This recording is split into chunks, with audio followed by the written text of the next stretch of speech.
Hey guys and gals, welcome back to The Rock.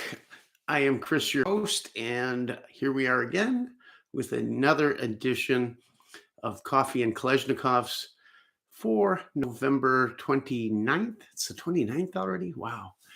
November 29th, 2022. We are ready to go, ready to talk about what we do. Firearms, right? Everything from AKs to ARs, the 2A community, competition, whatever you guys want to talk about. It's your chat right on the side there. Feel free to chat. Feel free to post any questions, any news you heard this week you might want to talk about, things like that. And we will be happy to answer your questions. This live stream is driven by you guys in the chat. We always have a couple things to say, and why would I run a channel if I didn't have a few things to say, right? And most of you guys know that I usually have a lot to say, but it's everything from AKs to ARs and everything in between. Again, driven by your chat. If you have a technical question, something about a specific firearm or platform, competition, ammunition, you name it, we are open to it. Just so you know, like every other firearm channel on the planet, we cannot show or handle firearms during a live stream. It's a unfortunate rule that YouTube came up with. I don't know what it is now, about 2 years, year and a half. I don't know. Used to be able to, would love to, but we can certainly talk about them. So anything you have to say, again, ARs to AKs, we're in. We have a video ready to drop, and it's interesting. It's part of our favorite AKs thing. Remember that? Remember we dropped it for a while. I don't remember why, but we got 2 or 3 of the favorites in. We were going to do a total of 5, and there are 5 favorite, and we're not going to tell you which one of the 5 is our favorite. Once all 5 are out, we're going to have a little contest, and whoever is first to guess my personal favorite of those 5 is going to get a nice prize. So that'll be coming up. Our 4th one in the series is coming up, and I'm going to get the 5th one within the next 2 weeks, and we'll get that all done. So you guys will have a nice prize. We'll announce it when we drop the 5th one. The 4th one's ready to go. I tried to get it out to you today, but as usual, demonetized, and it's under review right now. So I figured I'd give them a little time to review it. They usually, something like this, where we're reviewing a gun, as long as nothing's out of line, they may monetize it. So we'll see. So it's worth the wait. But that being said, real quick, I'll get it out of the way. Channels cost a lot of dough, and when most of your videos are being demonetized, these streams are a great way to bring income to the channel, so we can bring you more cool stuff. If you look down at the bottom of the chat there's a little dollar sign. You can click on that. You can send us anywhere between 1 cent and $1 million. 7.62 is always cool. 5.56 is cool, but anything your heart desires. If you get some value out of this channel, please send us some love, and draws attention to your question too once the chat gets hot and heavy, and I try to get down to them first and answer them. That's all we do. We appreciate any help you can give. If you can't, hang in, no problem. We get it. Times are rough. One of our topics tonight is the affordability of firearms, of our hobby, collecting. I know, even for me, it was always, well, you get a little money together, go to the gun shop. Ooh, what could I buy? Well, now you can't walk in a gun shop with, 200, 300, 500. I mean, you can, if you're maybe new to firearms or something and you want an inexpensive carry pistol or something for the home, no problem. There's shotguns, there's pistols. But if you're a collector, let's say you're getting into collecting AKs, right? What can you get today that is sub $1,000 that's collectible? Well, like I always tell you guys, buy the imports first, because they can always go away, right? Chances are KUSA is going to be around at least probably a little while after some imports may be banned from import or whatever. We've lost the Chinese imports for quite a while now. Russian guns had went away. And then we hit the Vepers and we thought, oh, we're all good. We got Vepers, and then bam, overnight gone, right? Same with Russian steel case. You never know when it's going to go away. Something happens in the world and we want to, hurt them economically, and bam. So why kill two birds with one stone, right?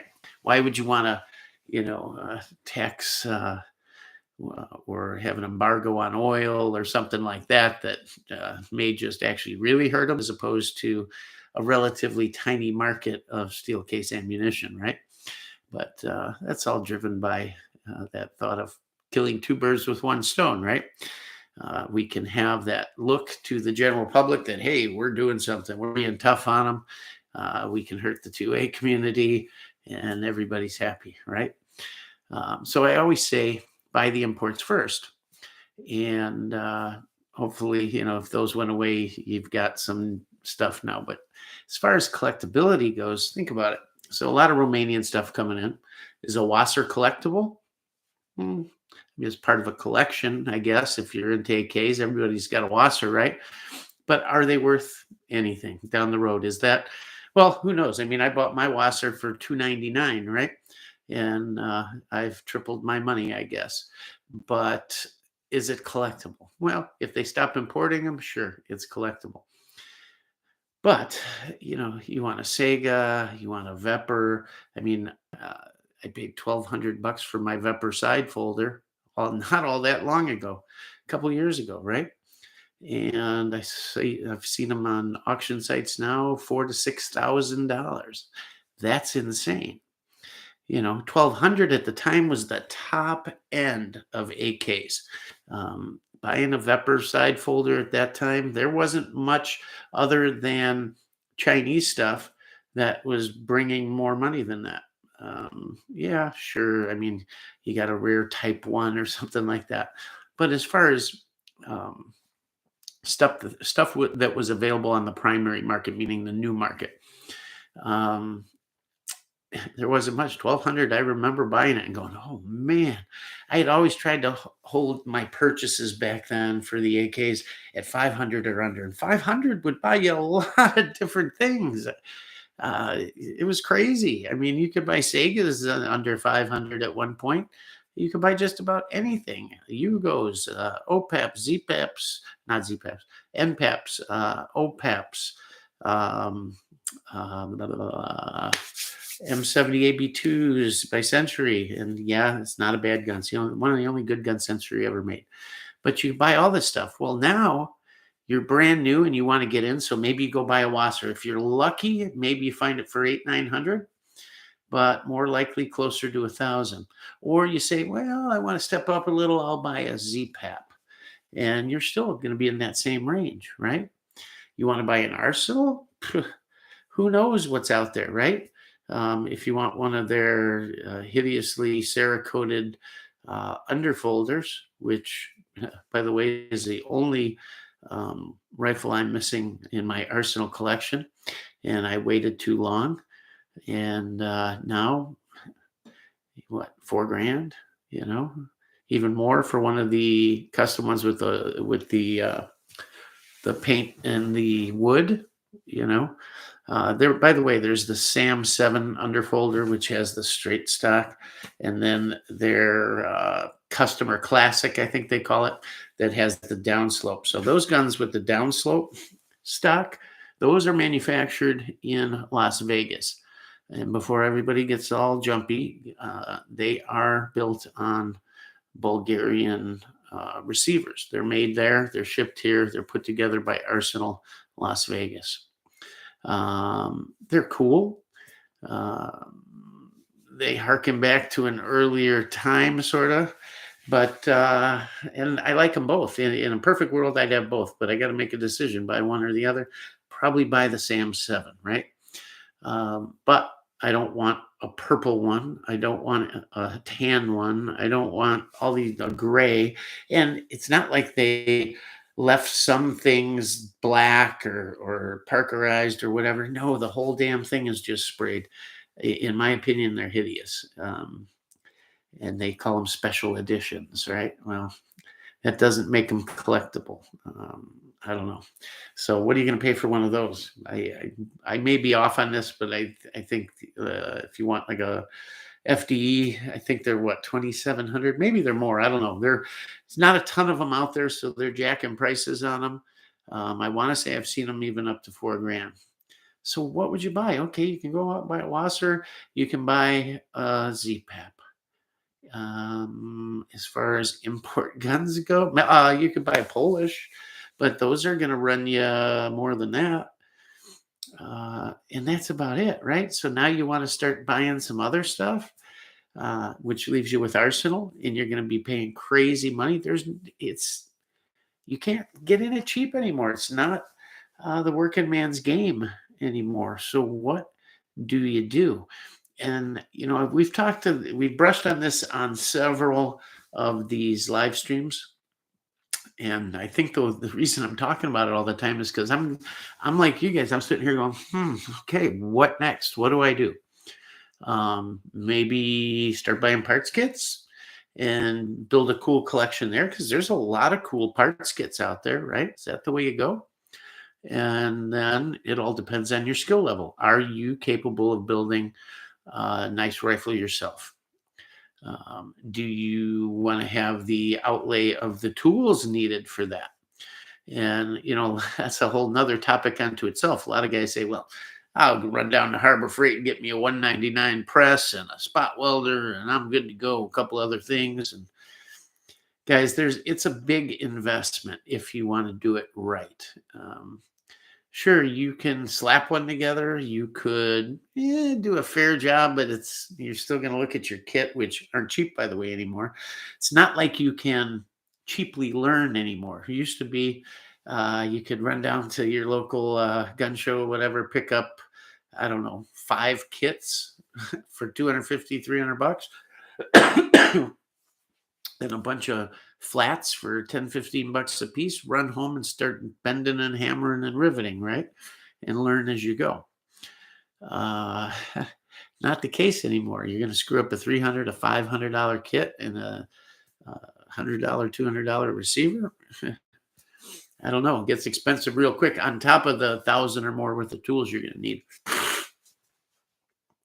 And that's not taking into consideration hand tools. Maybe it's more than that. I haven't added it up, and I bought my tools a long time ago. So, by like everything else, they were less expensive. But maybe that's the way to go. That was kind of a good part of the attraction to AKs back in the day, because you could really learn the hobby and the craft, right? You could experiment. You could build some really neat stuff, and it didn't cost you a lot of money.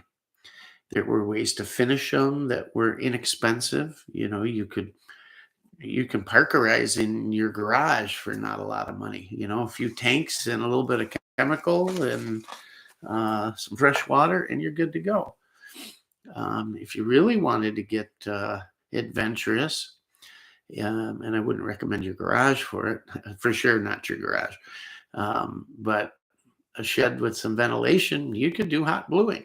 It's not all that crazy. It's more about following a recipe and keeping things consistent, like temperatures and time, and really being meticulous in cleaning whatever it is you are going to treat. And a little bit of experimenting and a little bit of time, and you're off to the races bluing. I have studied bluing quite a bit, and I've had the opportunity to actually try it at a place that was already set up to do it. And I've got a good idea how I would do mine. But here's the key, and I'm kind of sidetracking here. Bluing is beautiful, right? Are you guys, by the way, are anybody in the chat here? I mean, let me see. Ah, there it is. Holy cow. I'm going to touch on this bluing, then we'll get in the chat real quick and say hi to everybody. Um, so, bluing is a lost art. Well, it's not a lost art, but try and find a place to blue a gun today if you had something you wanted to blue. You know, back in the day, you'd open the phone book and they were hard to find. Now on the internet, it's still hard to find, and try to get them to do a one-off thing, you know. But I'm sure most of you will agree that when you look at a finely blued gun, they're gorgeous, man. And really, bluing comes down to how well you finish the metal before you blue it, right? It can get as pretty as you want, depending how high you want to polish something. But if you a military blue is a fairly easy thing. I say you don't want to do it in your garage because, first of all, there's heat involved. And guys, if you haven't looked into it heavy, if you haven't prepared properly, it's nothing you can shortcut. If you don't have the ventilation and all the other stuff, it can be dangerous. You're dealing with hot caustic chemicals. Matter of fact, they cause so much corrosion that if you were to do it in your garage, I could just about guarantee that in a week, every piece of metal in your garage, including tools, hedge trimmers, cars, anything, you name it, will be rusted if it wasn't protected. Even if it was protected, it would be rusted. I have a buddy that was doing it. He had an exhaust fan. Yeah, he learned real quick when the exhaust fan that just happened to be made out of steel just rotted away in about a month and a half and fell out of the side of the building. Just the fumes in the air. I mean, it's crazy. So you don't want to do it in an area that is not specifically dedicated to it. Now there's paint, and I've had great results with paint. There's Cerakote, which I got to break the news to Mrs. Rock tonight about an additional cost. Throw another $1,000 at it. It's not cheap to Cerakote if you want to do it right and have the ability to do more than just your own stuff. But yeah, so I got to break that to her tonight. Anyhow, what I was getting at with the blue, there's just not a lot of places out there. And if you're going to go build kits, well, how are you going to finish it? You're going to paint it. You're going to parkerize it. Parkerizing is easy. Probably the easiest of any finishes. If you guys want to talk about it or want me to go through it real quick, just ask in the chat here, and I'd be happy to go through it. Take a couple minutes. It's a neat process, actually, and it creates the best base you could ever have for Cerakote. So, or even rattle can for that matter. Chase Kelly, Evening Rock. Hope you had a nice Thanksgiving. I did. I had a great Thanksgiving. Holidays have been a little rough, as you can imagine, the last year and a half here. Can't believe it's a year and a half already. But this one was good. My oldest daughter recently was married in September to a great guy, and he's a lot of fun, and he's been super helpful and fun to hang out with and everything. And she came over with him. My youngest daughter came in from school. My cousin and friend came in from Iowa, and we shoot together quite a bit, and we had a great time. It was just small. The rest of the family was down south, and we just had a good time. Hung out in my reloading room and, shot the shit a little bit, had a great dinner. It was a great food holiday. The food was the best I can remember at a holiday in 10 years. It just, everything came out perfect. Mostly because my wife made everything. My daughters helped too, but man, what a cook. Incredible. Let's see. Rabbit Hole Reviews is in here. Good to see you. Ross 77's here. Good to see you, man. Glad you're here. I like the double AK photo thumbnail. So Somebody noticed. Look at that. I haven't used that one yet. I use photos from old videos. I just changed the heading for these live streams because I'm always running late. And it's like, oh crap, I don't have time to do a picture and all this. I just grab one, change the word, and throw it in. And it kind of sucks because sometimes I like to save them. They're cool. One day I think I'll put together just a whole thing of all my thumbnails. A lot of them are cool, but I'm ruining a lot of them by doing that because I'm too lazy to even save them or too much in a hurry. But that one says something. So that's telling you about the video that's going to come out hopefully tonight if they approve it for monetization, or whenever they decide yay or nay, I'll drop it. But who knows? I may get a little anxious and drop the video tonight when we're done here, but it's a good video. Like I said, it's number 4 out of 5 in our favorites AK list. And if you look at those guns pretty close, they're 2 guns, just different stocks on them, 2 different variants of the same gun. And that was from one of my first videos I ever did on the channel. And it was raining that day.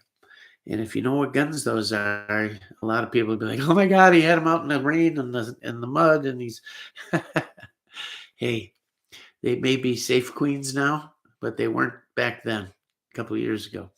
And they still aren't. I had it out at the range. I shot it for the video. The video sort of ends up a tabletop review because my camera just spazzed out on me. Actually, it was operator error. I was hitting the start and stop button in reverse. It was running already when I hit start, meaning I shut it off. And then at the end, when I thought I was at the end and I was going to shut it off, I was turning it on the whole time. So a day at the range and a lot of ammunition and all of that. And I got the entry, 3 clips. Oh, God, so much good footage shot. But, oh, well, I got to have fun at least. But it's never quite as much fun when you're filming because you're worrying about other stuff and that kind of thing. But yeah, so that's what the video is about. Those 2 guns. If you take a close look, maybe somebody can figure it out. Let's see if somebody did down here in the chat. Post it if you know what they are. And we'll go through the chat while we're waiting. And nobody guesses it, I'll tell you. MZ is here. Good to have you. Rabbit Hole picked up some cool guns this month. See, he's got a new channel and he's making all kinds of money over there, man. Like it took me like, I don't know, 2 years to get, 7,000 subscribers. Actually, I'm not there yet, close, but or 3 years or however long I've been doing this, but he's like at 10,000 already and cruising. I just suck at this. So he's got all this dough to go buy new guns and everything. And meanwhile, I'm lucky to do a live stream and have coffee to drink while I'm doing these. No, I haven't spent last month's YouTube money yet, but that's only because I can't decide on a box of 7.62 by 39 or a box of 5.56. I don't know. We'll see. Now the Black Friday sales are over, so I can't even do that. We'll have to wait for next month. I'm kidding around, guys. Tex Billington, I thought my comment was going to be first, not even close. Maybe next time. What comment, man? Let's see. What did you put? I thought maybe you had a question, but thanks for coming over, man. Good evening to you too. Guys, for those of you that have been in the stream for a long time, make sure you welcome all these folks. It's good to have you over here, and we got a great chat. If you got a question and somehow I miss it because I'm babbling about something else, there's, different conversations going on over here all the time. And if you need to know something or where to find something or how to do something, someone here can tell you. There's an expert in just about everything over here. So it's pretty cool. He picked up a WPP Jack. Cool. So did MZ, AK Old School's here. Good to see you. He says, "Good evening, everybody. Finally got a Tuesday night off. Hey, Rock, went to the Zippo. Went to the Zippo factory and museum here in PA the other day. It was totally cool." So funny you say that. I don't have my other one here, but I've got a Zippo with the Gadsden flag on it, the Don't Tread on Me. And I had bought it just because I like Zippos. And I had been without one for a long time, and I bought this one. Well, this one I had lost for it's been missing over a month now, and I was just about to write it off, and it showed up today. Now, I hate these painted ones, sort of, because the paint just wears off. Like, I don't know if you can see. It looks good there, but it's wearing. Basically Cerakote. The blue stays nice, but the pictures they put on them kind of rub off. So anyways, I was using that other one. This one showed up today. So I am really happy. Wow. Look at that sucker go, huh? If you don't have a Zippo, guys, be a man. Go get a Zippo. Even you ladies. They're great. I mean, just the noise alone, you know. You can fill them with anything in a pinch, from diesel fuel to gasoline to cologne to whatever. And they think they're still guaranteed for life. I'm not sure. But what's going to go wrong with them anyways? Love them. But that had to be cool to go see that museum. I told you guys before, I'm looking for a wartime, because there's date codes on the bottom of these. I'm looking for a World War II wartime Zippo with a date like that. 41, 42 would be cool. Brass maybe, or just the chrome, whatever. It'd be kind of neat to find one. Just because every GI over there probably carried one, right? And yeah, so cool. That'd be a great video, the Zippo factory. I'm sure they probably had a whole section just dedicated to World War II, probably. That'd be pretty neat. Oh, big news. So I love history of World War II. It's my favorite time in history. The Revolutionary War and World War II. Love them. I'm not a Civil War guy, although I appreciate it and I enjoy it. I love watching any historical wartime stuff. Doesn't matter. Could be Indian Wars, 1812. Doesn't matter. I don't care. But World War II and Revolutionary period are my favorites. Me and my son always talked about going to Europe, and there's a tour company called Band of Brothers. And they do different tours of World War II. You can start at Normandy and work your way through. You can follow the Allies. You can do the whole thing in all different ones. However, you can do the whole damn thing too, or do it over several years, maybe, whatever. But we always wanted to go to Normandy. It was just, he loved World War II as well. I mean, he could tell you everything. And we were getting to the point, we had done a lot of family traveling, but we hadn't been over to Europe. My wife's from Switzerland and Austria. And we've always planned to go see family, whatnot. My background is Czechoslovakia and Germany, and Swedish too. A lot of Swede, half Swede. But I wanted to go to Normandy. Everybody just says it's life-changing. You see, and I talk to people, and I've talked to people that have done everything, that just been speechless, in awe. I've talked to people that have literally hit their knees. It's life-changing when they see the cemetery there and everything, and just that sea of crosses, and look down on the beaches and how quiet they are today and all, and just imagine what went on there, and just the heroism, the tragedy, just everything that was involved there with these kids, right? And that's what they were, kids, man. I had someone in a chat not long ago. We were talking about something in World War II. And I say kid, I'm assuming it's a kid.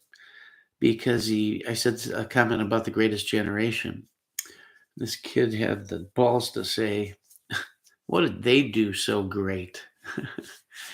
God, that's about the worst comment I've ever had on anything revolving around social media. I mean, I couldn't believe it. It just floored me. How about what they did afterwards? Everything today is boomer, and boomer's a derogatory name for you older guys that are in here and don't know. That's used as a derogatory name. We've ruined their lives and their country and their economy. That's what boomers are. I guess technically I barely squeaked in as a boomer, but I don't consider myself. I consider my parents boomers. But my wife argues with me on that point. I don't know what the hell that would make me then, but anyhow, yeah, somebody said that. Anyhow, getting back to this, we're finally going to Europe. I will be in Normandy on D-Day, and it's just I get choked up just thinking about it because I'm so excited about it.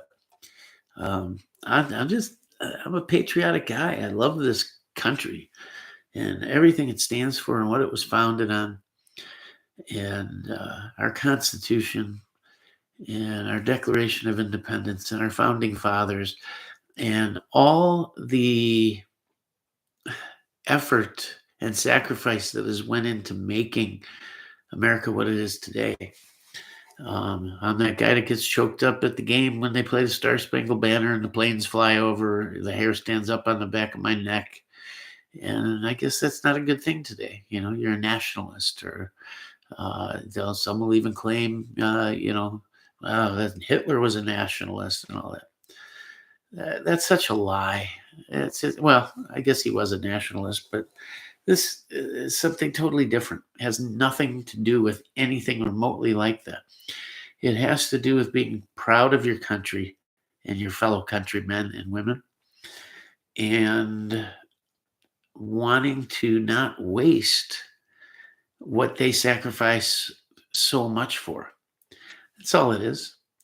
And if I can remember that history through firearms, I can't remember who said it the other day, but every firearm, at least surplus firearm, but almost every one, because they're all derived from wartime weapons or developments that were developed for armies, right? Every firearm tells a story. It really does, especially if you're holding something that's surplus, a Garand, an M1 carbine. Our video the other day, the MP40. Wow, where's that thing been? Who carried it? Where did it go? What made that mark on the stock there? How did that get broken? In what battle? Or did it fall over in a barracks somewhere or something? Maybe it was just used guard duty on stateside. Who knows? But every one of them tell a story. And I find those stories so unique. My wife has a dear friend that she's been friends with forever. Her father served in World War II.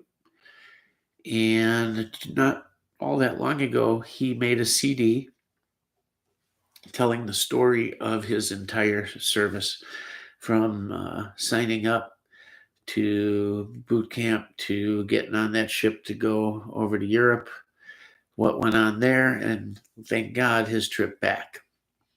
And it's just amazing what everyday normal guys that you may have known, maybe your father, grandfather, uncle, maybe you know them all your life. Maybe if, like most of them, they probably didn't talk a ton about it. You may have heard a few stories, but it never ceases to amaze me when I'm talking to a nondescript, average-looking, maybe in most cases older gentleman, and they tell you a story, and I'm not talking about some made-up bullshit, but they tell you a story, and they tell it in a way that's sort of nonchalant, unassuming, and you look at this man and you go, my God, the things they did that are just absolutely mind-boggling. Imagine dealing with the cold or the heat alone. just that, just that for a year or two. Yeah, to see how you feel, let alone everything else going on around you. I just have such a deep respect for that. And it's what got me into firearms, literally. I've told you guys this story about walking through that sporting goods store and seeing a Mosin Nagant on the shelf with a sign on it for $69, and I could buy as many as I wanted for that. And it's a World War II piece of history. To me, you couldn't buy a World War II helmet for $69. Here I got a firearm. I mean, still, re-arsenaled, but beat up from the war and used and everything. And man, did this guy march? Was this in St. Petersburg? Where was this? It's just remarkable. And then to start reading about your find, whatever that gun was, and learning about the variants and the serial numbers and when it was made. And okay, so it was made here, could have been there, and on and on. Or maybe you find some trench art or something on it. How cool is that?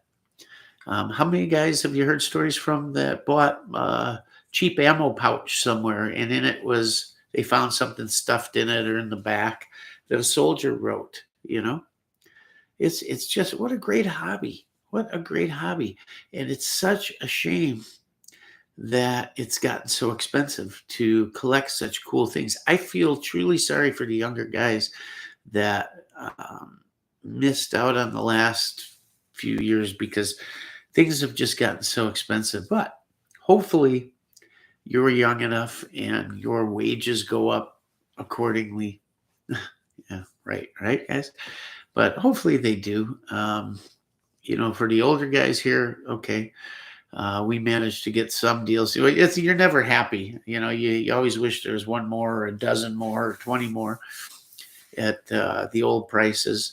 And as you're getting older and later in your career, the chances of your income going up don't really hold much water anymore. So yeah, you got to save a little longer, work a little harder to fill those holes in collection, or maybe you find something else to collect. So that's why I've been talking about this so much lately, because I just don't know what direction to go.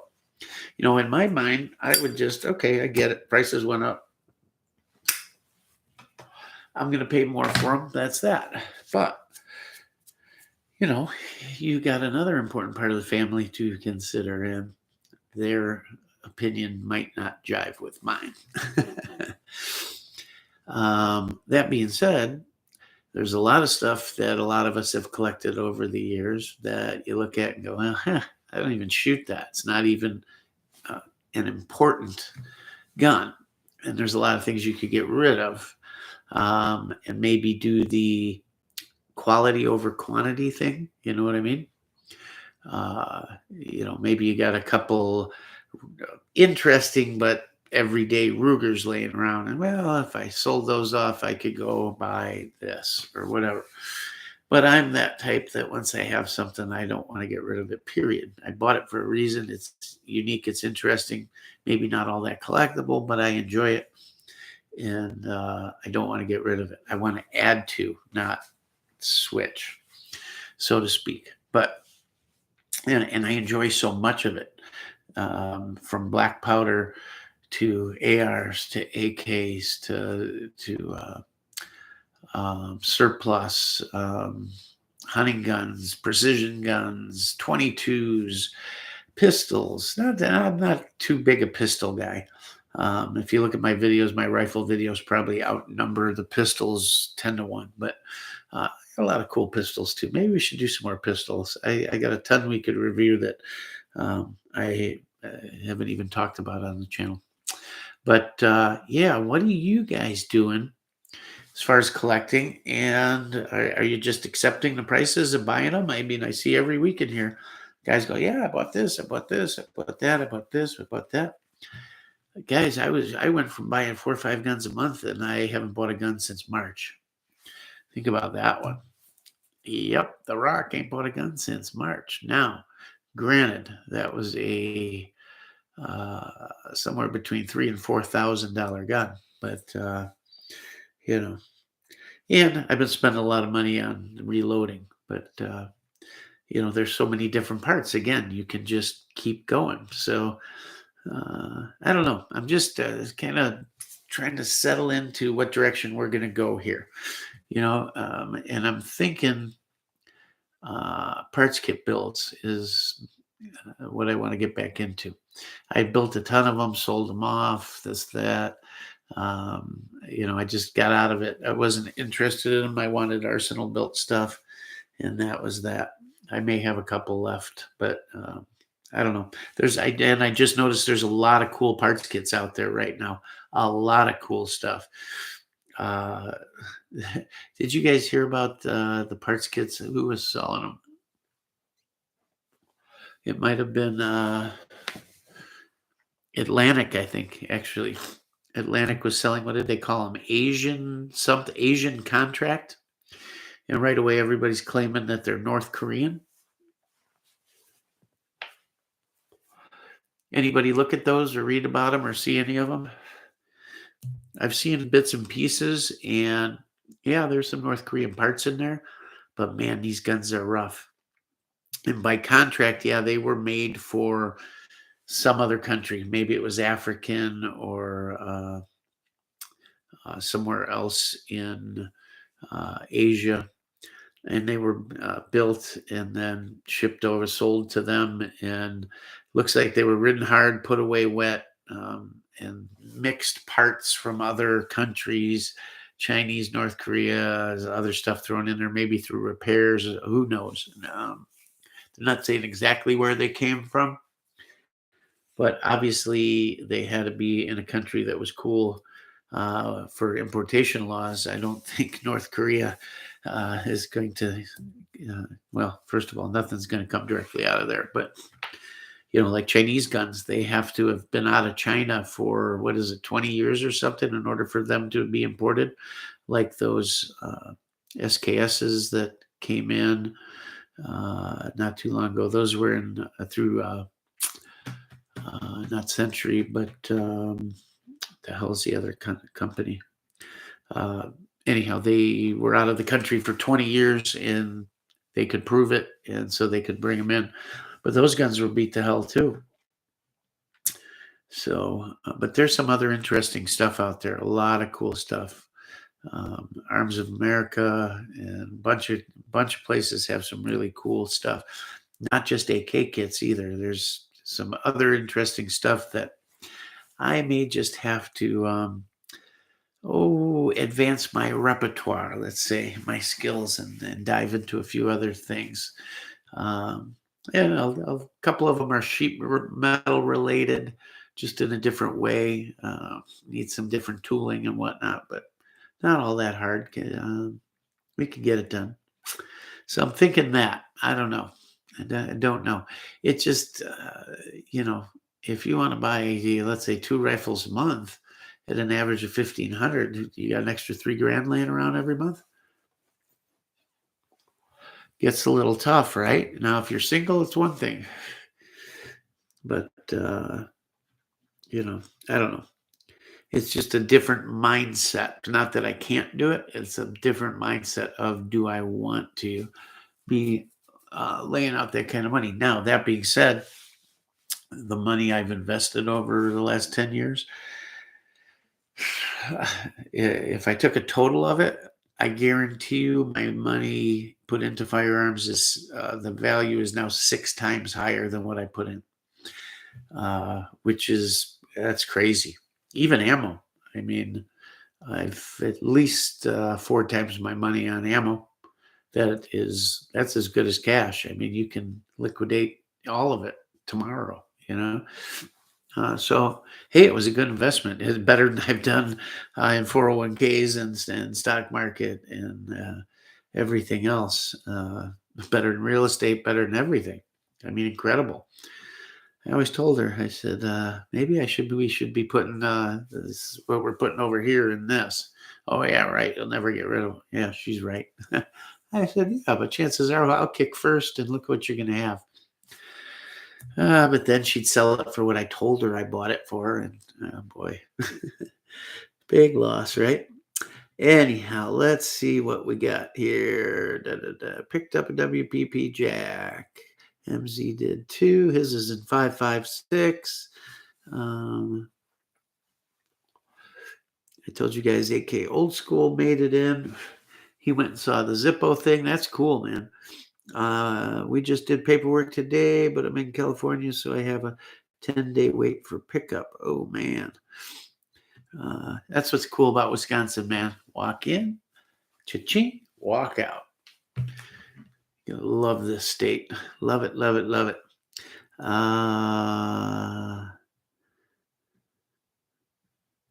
DB Cooper, you have all the URs and FRs. So first, I have all the FRs. I don't do 545 or 556. So I guess, if you want to say, oh, you got them all. No, but I stuck to 762 period.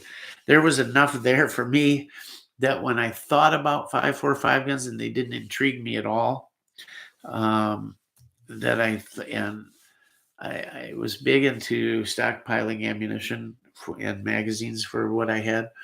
I mean, big. So to do it again for these other calibers, yeah. Now I've started down the 556 road, but I don't know. I got a bad taste in my mouth right now with my Sam 5 that destroyed itself. And no, I haven't called them today. I did. I almost called them today, but I was making arrangements for some stuff I need for my Cerakoting project. I need a couple parts for a sandblaster and some stainless steel tank cover and some other stuff, and I was busy handling that today. But tomorrow may be the day to call Arsenal, and I don't even know if I'll get through, but we're going to do a video showing it to you. I've held off on it, dropping that video, because I want to give them a chance to respond first. I don't want it to come across like I'm banging on them. I get it. Things happen. It's how you handle the situation, right? So we'll see. And that's why I said what I need an underfolder, and I'm good. And I'm not talking either their special edition bull crap, with a guaranteed concentric barrel and that kind of thing. No, but yeah, the FRs, I love FRs. That's probably one of my favorite platforms. I just like them. Don't necessarily like the gas block, but all in all, that gun, folding stock, everything. I love my FR with the triangle folder. That gun is so light, so maneuverable. With iron, I love shooting that gun with irons. It's just so fast, spot on. It handles so well for me that I might think about using that thing. Even if you had to like as a go to war gun, I might use it without an optic. It's that good. And I like stamped AKs better than I do milled. I got a ton of milled, but I don't shoot them much. I don't care for them. I get it. A lot of guys will say, "Well, that's the original," and yeah, actually, the original was stamped, and it was when they were having problems with stamping that they then went back to milled, because it was a technology they knew, to tide them over while they were going back to the drawing board on the stamping. And then when they got the stamping right, that's when they reverted back over to it. Some people think that originals were milled, and no, the first real originals were stamped sheet mill. The milled receivers were a band-aid when they started running into problems right off the get-go. But anyhow, I like stamp guns. To me, that's an AK. Stamped sheet metal and rivets. And some guys will say, well, they're so smooth. Well, you'll watch the video I'm dropping as soon as they approve it. Uh, and the gun in there is smoother than any Sam 7 I have. And the gun doesn't have a lot of rounds to it. Um, you'll hear my thoughts on it in the video. Anyhow, Galils, yeah. And it's not a matter that I have it all. It's more or less, um, the prices, what prices have done. It's crazy. Where you used to be able to walk in a gun shop and go, give me that, give me that, give me that. And the bill's 1,700 for 3 rifles, or whatever. And now you're talking 5-6 grand. It's a big difference, guys. Big difference. And I'm not talking about, Kalashnikov USA or PSA, stuff like that. No, I'm talking about, arsenal built weapons for the most part. Rust blue takes a lot of time, but it's deep and beautiful blue. Yes, it is. And that's a bluing. That's a great point. Good point. See, I love when the people in the chat bring something up that I didn't touch on. And it's such a good point. So anybody in here in this chat right now could do a really nice rust bluing job and have it look gorgeous, absolutely gorgeous. And some people refer to it as browning, but that's not really true. There's a browning and then there's rust bluing. To me, they're different processes. So essentially, here's what you do. First of all, the metal has to be perfect in the condition you want it to be. Any type of finish, like anything, it's all in the prep work, right? So depending what kind of finish you want, do you want this absolutely mirror deep black blue finish, or do you want a rougher military bluing? It's all in how you finish the metal. Are you polishing it? Are you bringing it to a soft sheen? What are you doing? But once that's done, it's got to be absolutely clean. And I mean absolutely. And then there's a couple different products out there. Brownells sells a good one, but I can't remember the name of the one. If you guys are super interested, I'll get it for you and have it for you next week. But you put a light coating of this on, and guys, when I say light, I mean you can barely see that it's wetting the surface. And you apply this, and you can accelerate the process. You could go hang it in a damp garage, hang it in a bathroom that's got high humidity levels, whatever. They used a wardrobe, and they put a humidifier in there and a heat lamp. And you hang it in there after putting the solution on it, and you get a light coating. It can be ugly, can be even. Hopefully it's even, but it doesn't matter. At the end of the deal, it doesn't matter if it's uneven at first, but you get this light sugar rust coating.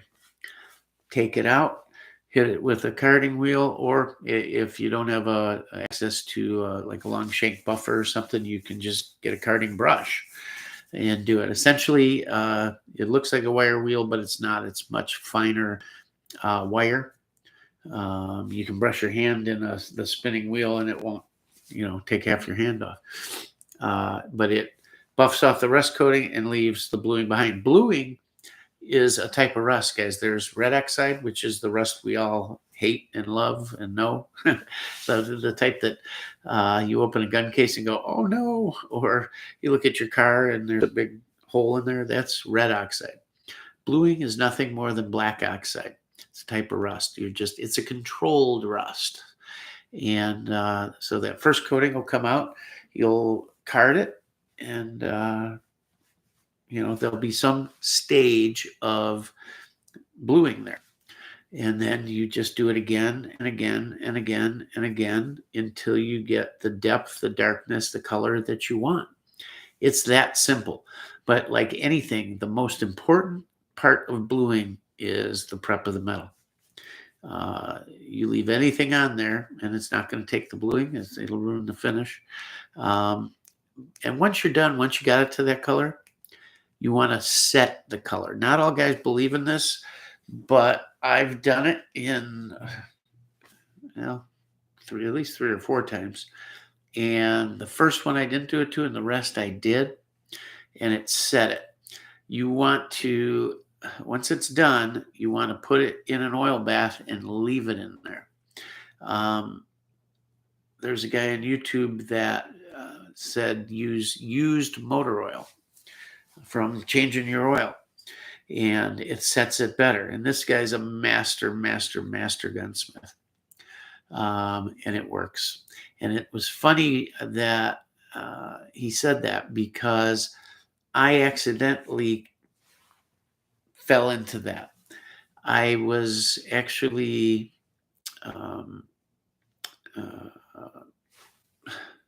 what's the word for it? Okay, I was restoring a gun, I guess you'd say. And in the process, I had saved some of the original bluing, but it didn't have that deep look. And I thought, you know what? I had some used oil laying around, and I thought, you know what? That may do something a little different. It was just this look I was looking for in my head that I wanted to get on the gun. And it had been bugging me, how am I going to do this? And that popped into my head. And I was at a point where, well, if it works, fine. If it doesn't, we'll just strip it down and start over again. But I did it, and it worked phenomenally. It was just some small parts I was doing at the time. Something in the used oil just sets it off. And it strengthens the bluing, and it makes it more durable when you put it in an oil bath overnight and let that oil soak in, kind of seal it, harden that layer of bluing up real nice. And it's gorgeous. It deepens it. It's almost, it has a permanent effect on it. It really does. It's not just that you're soaking the metal in oil. It has a permanent effect to it. It deepens it, in my opinion. And apparently this guy's opinion too. But yeah, it works really well. Rust bluing you can do for cheap. I mean, a bottle of this stuff is a few bucks. A wad of cotton balls to put it on, and a carding brush on the cheap side of things. And you can get it all from Brownells. Brownells is great, guys, for gunsmithing stuff. You can get their master catalog, and there's stuff in there that I don't know if I've ever looked for some oddball stuff on their website. I assume it's there, but it sure seems like there's more in their gunsmithing catalog. Everything from tools to chemicals to different stuff that just doesn't seem to pop up on their website. Maybe if you did a deep search, it would, but they got so many neat things and solutions to gunsmithing issues and stuff like that. God, just the stuff they sell to buff with is incredible. The different rouges and everything.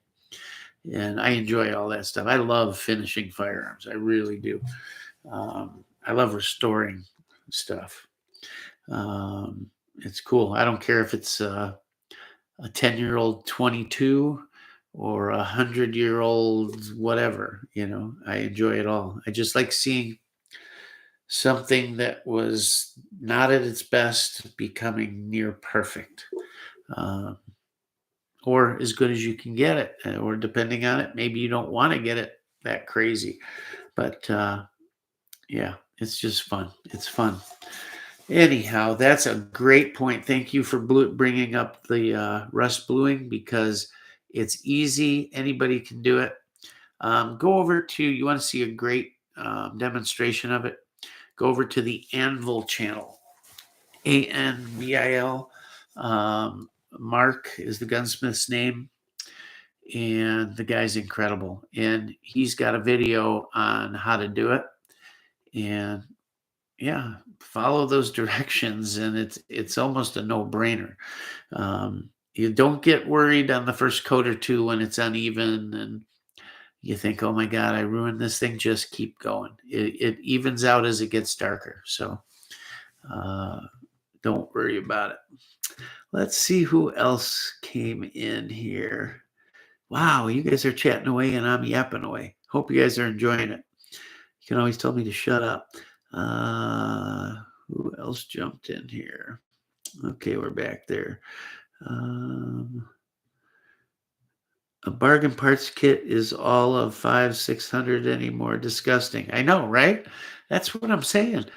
You're buying cheap Romanian kits for 5 or 600 when they were 60, 80 bucks, 100 bucks. Remember when 200 bucks was a huge deal? Christ, what did I pay for um, my Romanian RPK paratrooper kit? A super rare, right? With the dong and everything on an RPK. I don't think I paid 500 for that. And if I did, I remember at the time, God, this is a lot of money. Put it this way, it was so much money, and I considered it so rare that I sent it off to Two Rivers instead of building it myself. Now you're going to spend that on just a 63 kit or something? God. You used to be able to find muddy kits for 80 bucks. Crazy. I don't want to depress these guys here too much, DB. Rust blue takes a lot of time, but yeah, it does take time. And what I told you there with the humidity and heat speeds the process up. It's still tedious. I mean, you're doing multiple, multiple, multiple. I've done at 8 cycles, it starts to look pretty darn good. And again, it depends. It depends on the metal. It depends on the humidity. It depends on a lot of things. But I mean, you could go as long as you want. Eventually you start just not seeing any more rust come up, but it'll get darker. AK Old School, they were in stock for about 2 hours, sold out now. What was that? Let's see what you were talking about. Let me go back to DB here. Oh, the buy 39 jacks. Okay. Yeah. You know what? I really want maybe I should get a Polish. I keep saying it. I don't know. I can't make up my mind lately because nothing really trips my trigger that's out there right now. Although I would like a Polish, whatchamacallit. I'm shilling my channel, Rock. If you want to like and subscribe. Like and subscribe here. Look at this, Rabbit. You know what, Rabbit? You're taking advantage now. This is my channel. You gotta be cool, man. Haven't had a Zippo since I was a smoker. You still need one in your kit. David Inglesby, good to be here, man. Glad to have you here. You haven't been over in a while. I haven't seen you in a little bit. He's been here for a long time. Chase Rock, church friend of my mom, had one old rifle that was her late son's. She was letting go to a good home. Mom grabbed it for me. Old Savage Model 24 in well used but good shape. That's awesome. And you know what? It's a friend of the family, your mom. And now you know the story where it came from. And that's cool. It's always cool to have a story with a gun, even if it's better if it really means something to you. But either way, it's part of the story. You should ask her about something that maybe um, was it her son? You said, yeah, maybe something he did with it, or how he got it, or who gave it to him. So you always got that with it. 22 LR over 410. Going to do my oil wood finish again on the stock and see how the metal looks with heavy, clean, and steel wool. Okay, hold on, Chase. Don't hit it. If you're going to use 4-aught, it's kind of like carding, but before you do that, boil it. please, please, please, please don't go taking rust off with steel wool right away, because every bit of that you're taking off is original bluing. Take it apart down to the metal, put it in whatever will hold it. If it's a barreled action, get a piece of gutter. Okay, put a gutter cap on each end, put it over a turkey burner. You can even put it, if you have a stove, you can put it over 2 burners. Put it in there, plain old water, and boil the piss out of it for an hour. When it comes out, it's going to look like hell, right? Rust, all kinds of weird color and crud. Then do carding. So carding is steel wool will do it. It's 4-aught. And that way, any of the original bluing that is left, it will save on there. You're converting the red oxide to black oxide, okay? And you just might be amazed, but you'll never know if you go wire wheeling the thing and get rid of it. All you're going to have now is the base metal, and all that original bluing, if there's any left, is be gone. Not to mention, if there's rust and there's some tiny pits, even maybe there's big pits, but tiny pits, you will never stop that rust by doing any process. It'll still be there. It will continue to deteriorate and degrade, no matter how much oil you put on it, everything. And like the guy at Anvil Channel says, Mark, he says, at what point does lack of maintenance turn into patina? I love that. I love that. Guys will have a gun and they look at the patina on this, the beautiful browning, or they'll say browning. This gun's so old, it's got browning. Now, all it's got is a layer of rust covered in years worth of dried oil. Take a can of carburetor cleaner or brake cleaner and spray it. Let it flash off. There's your patina. What's going to be there when it flashes off and it pulled all that oil out is a rusty pile of crap.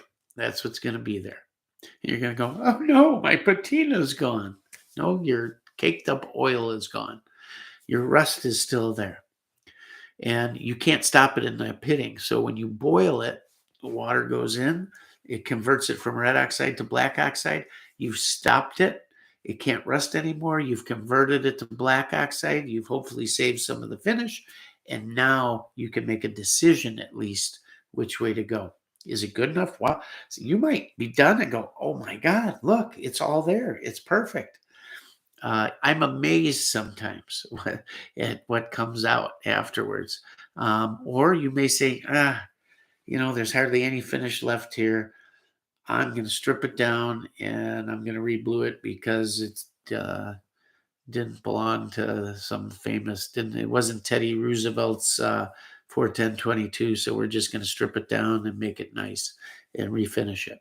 But always at least conserve it beforehand. Number one, you'll find out what's left of the original coating and you just might be shocked how beautiful. Number two, you will get all the rust stopped. Otherwise, you're not going to stop it just with oil, and it'll continue to degrade. Eventually, all of these things we have are going to turn into piles of red oxide. It's just a matter of how we can slow it down and or stop it. So just trust me on this. Do it. It's well worth the time. Go get a gutter. If you got a turkey fryer, put on 1 or 2 of those, or on 2 burners, whatever you can do to get it to boil. Use the shortest piece of gutter you can so there's less water to boil, and do that. Boil it, take it out. It'll flash off immediately, the water, because the part will be so hot. Let it cool a bit so you can handle it then. And then a carding wheel, carding brush, or 4-aught steel wool, and you're just buffing it, okay? You're not grinding away. You're just buffing off the rust layer that'll be on there, because it's like fine sugar powdery rust then. And you just buff it off, and it'll be gorgeous. You'll see. Just trust me. I want pictures too, and I want to see your face after you do it. You'll be like, holy cow. Grinding out content.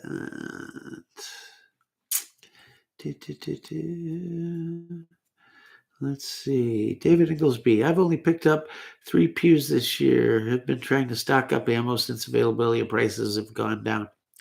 It's a very good point. Prices are down. Um, you're seeing 9mm again, even on the retail level, in the shops for $16 a box. What were we before? $14 a box on an average day. You're not too far off. You're seeing 1,000 round cases at $2.99. Not too bad. And you're seeing some 5.56 at under 400 a thousand. Unfortunately, steel case is not following suit. There's still some out there though at $3.99, and I think that's as cheap as it's ever going to get. And we're nearing the end. So if you need steel case, I'd probably buy some now. I'm going to get several more cases and be done, because it's gone as far as Russian steel case is concerned after that. And I'm good for the rest of my life, I'm sure. And at this point, my son-in-laws, or hopefully a grandson, they'll be fine too. But and then there's other stuff popping on the market too. But I like Russian steel case. I don't know. But yeah, there's lots of good buys out there on 9. Don't remember how you felt in the middle of all that when you didn't have enough, you couldn't get any, you were looking at these prices and going, all right, I'll pay this or pay that. You don't ever want to be in that situation again, right? Well, I was okay on the ammo end of things. As a matter of fact, throughout the entire thing from start to now, I don't think I fired more than a box or two of factory ammo. I managed to keep everything I had intact, brand new, still in the case, shoot all I wanted, and keep my stockpiles all through reloading. Now, I didn't have a ton put away for reloading when this all went down, but just toward the end, I've told a lot of you guys that are here all the time, I told a lot of you guys early on that as things started to happen, everyone was doing the gun craze thing. It just, one day the light bulb went off and I went, all right, I'm good on the guns and the prices are going nuts. I jumped in on the ammo side. Thank God I had already done a lot of my stockpiling, and I just started grabbing random stuff while it was still cheap. And when I was done with that, I pushed all my dough into reloading components, and I was able to get enough powder to get me through, enough primers. Brass was no issue, all of that. And I went the entire time on cheap reloading stuff, still back when I was paying $25 a thousand for primers. I got through the whole thing. Didn't cut into my stockpiles. Yes, cut into my stockpiles of reloading supplies, but I'm actually keeping up on those, and I actually have more components now than I did when this all started. And I've got a ton of loaded ammo. I've got enough 5.56 loaded right now that will get me through, and I'm talking with the channel videos and just shooting to my heart's content. I got enough 5.56 reloaded now to get me through 2 or 3 years of a lot of shooting. 9, I've got not enough, but I've still got a lot. Primers got hard on the small pistol primers, so hard that, look at this. I picked these up the other day. These are made in Argentina, maybe. Where the hell are my glasses? Let's see. Where did I get these? Argentina, yeah. They're Tucumán Industria Argentina 1000 Fulamantes Cia Tipo Small Pistol Servicios and Adventurous. Never heard of them, but they were available on a popular reloading site the other day, and they were dirt cheap too. They were like $65 or something for 1,000. Dirt cheap. I mean, guys, it was 2, 3 years ago. I was paying 25 bucks a thousand, $23 a thousand, maybe 20 bucks a thousand. I could buy, 100 round sleeves, 100 primer sleeves were $2.40. When I first started back into it again. And yeah, 3 years ago, I was paying that.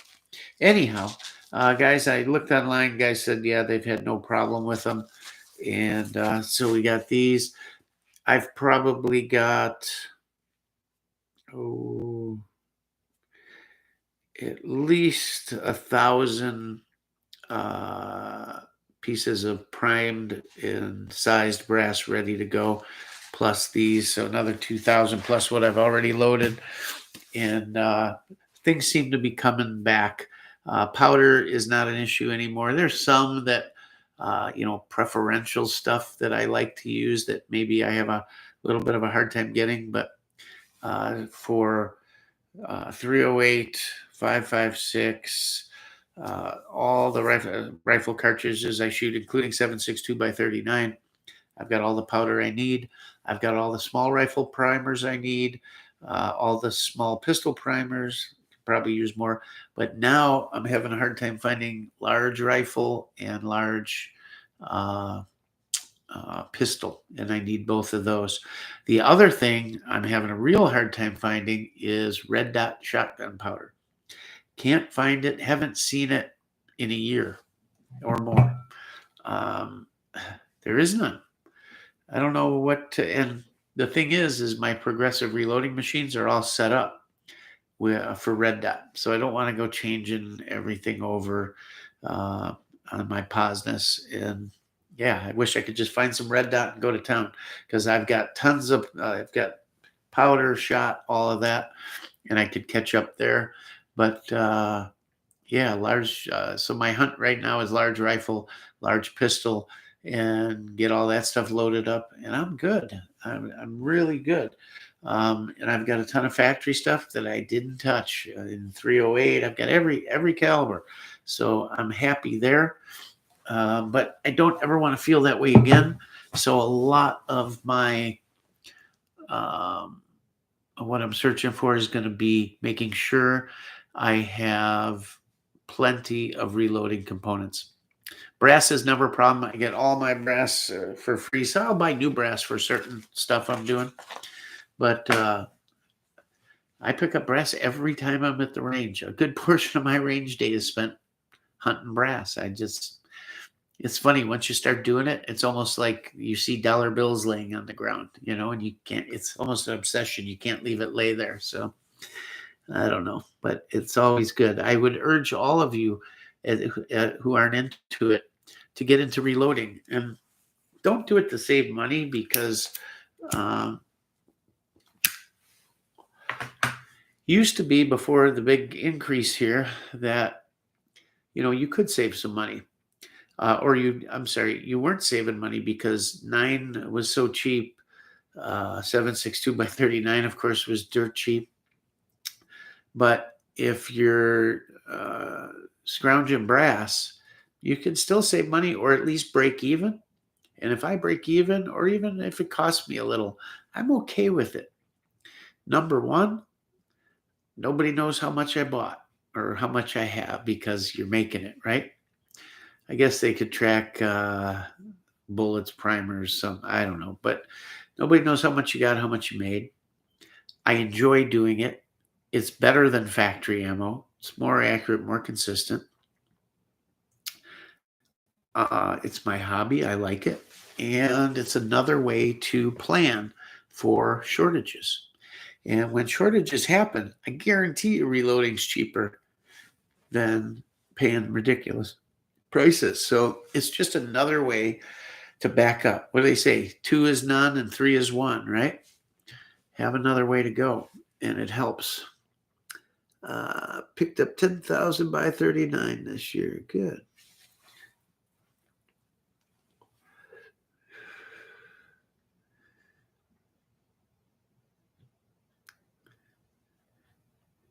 I've only picked it. At some point, you just have to accept the price increases or risk not being able to get it at the current price in the future. If you're talking about ammo, yeah, of course. It's market conditions. If you didn't plan and you don't have it already, yeah, what are you going to do? You can pay it. Guys, I didn't stop buying at all through all of it. At the highs, I was still buying. Maybe not as much because I knew it would come down, but I still bought. It's cost averaging. It's like stocks. It's like anything else. Keep buying. I bought at the lows, I bought at the highs, and my average is in here somewhere. And that's still good because I bought much more at the lows. So don't ever stop buying. You may curtail it or get stuff you really need only, but you're always adding, always adding. Yeah. Got to pay to play. That's for damn sure. I'm picking up a Springfield M1A Scout Squad. Cool, man. Brand new. Cool rifle. I've always liked those a lot, but I don't know. They're neat. I like them, and they got so many variants of them. Springfield does such a nice job with those guns. I really want an SKS Model M. What's a Model M? Fill me in. I've got my Russian SKS, I've got my Yugo, and I've got a Chinese, and all three of them are like brand new unissued condition. Beautiful. They're gorgeous. What's the latest news on the ATF's position on braces I want to pick up as a Stava Pap pistol? It's still moving forward. December 28th is the day, and there will be a decision. I'm sure there'll be lawsuits to follow right away. But unless something drastic happens and they back down or change it, and who knows, it could. But at this point, looks like it's going through. Do I think it will be washed out in court? Absolutely. But how long is that going to take? I don't know. You can simply take the braces off for now, I guess. That's something you got to decide yourself. There's three solutions. Either you SBR it under the amnesty program, or you remove the brace. Now, they haven't said that having ownership of a brace and a pistol separately is an issue yet, but there'll be a final,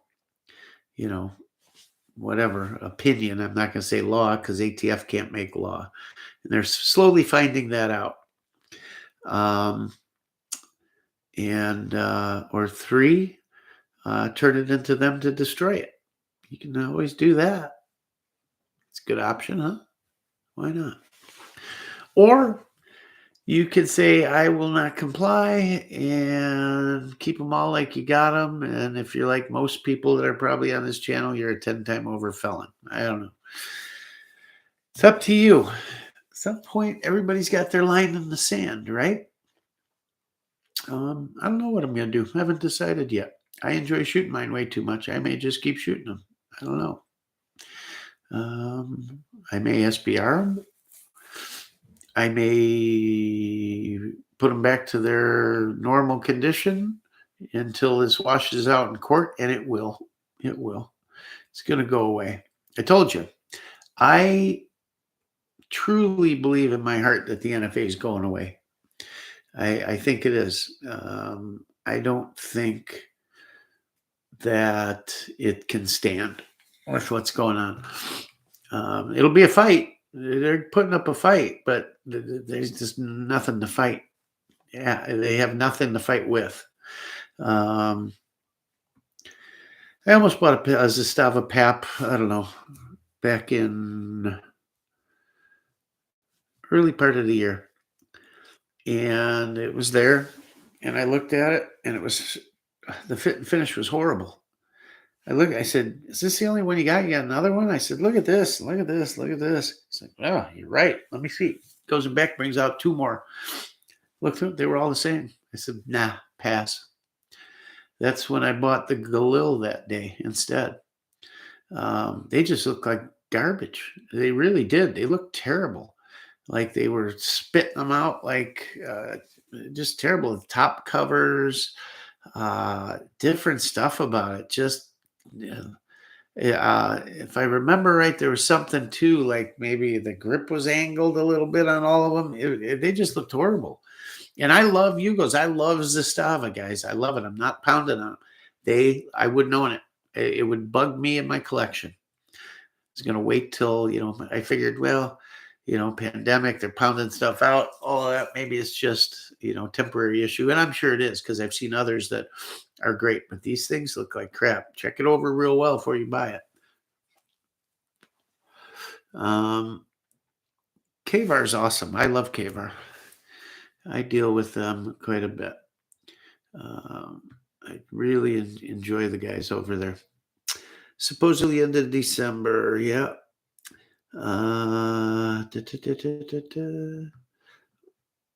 Where'd we go? We jumped here. Here we go.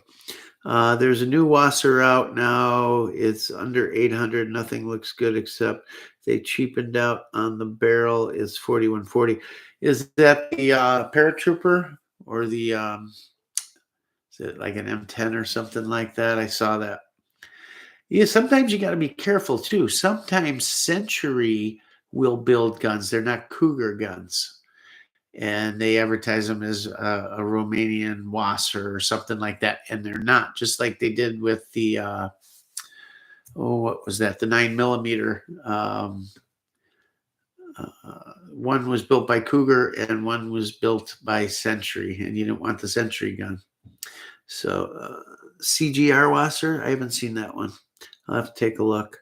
The paratrooper's okay. It's got there's something with the barrel on those two though. I do a lot of rust bluing, and I never knew the used oil soak to set it. Yeah, do that for sure, for sure, for sure. You'll be really happy with it. Go over to, like I said, go over to Anvil channel and watch his rust bluing or anything. He calls them his conservation videos. You're conserving the gun. Watch his conservation video, and he'll show you the oil at the end. He also does kerosene too. Can do it, I believe. Yeah, kerosene I think he used as well. But he really likes the used motor oil thing. So try it. Yeah, it sets it. Because bluing you can lose some of it early on with certain oils. Some of these new synthetic gun oils and stuff like that. Yeah. Let's see. Mark Kelly finally responded to my question about ATF leaning on gun dealers and snapping pics of books on private devices. Yeah, Hattori, you saw there were a bunch of videos out. One, the gun shop owner was filming the ATF agent, this female, snapping pictures right then and there. I was watching one the other day. Mr. Guns and Gear put out a video on a Navy veteran who had some high-end firearms. He was retired, had super high-end stuff, the suppressors, everything.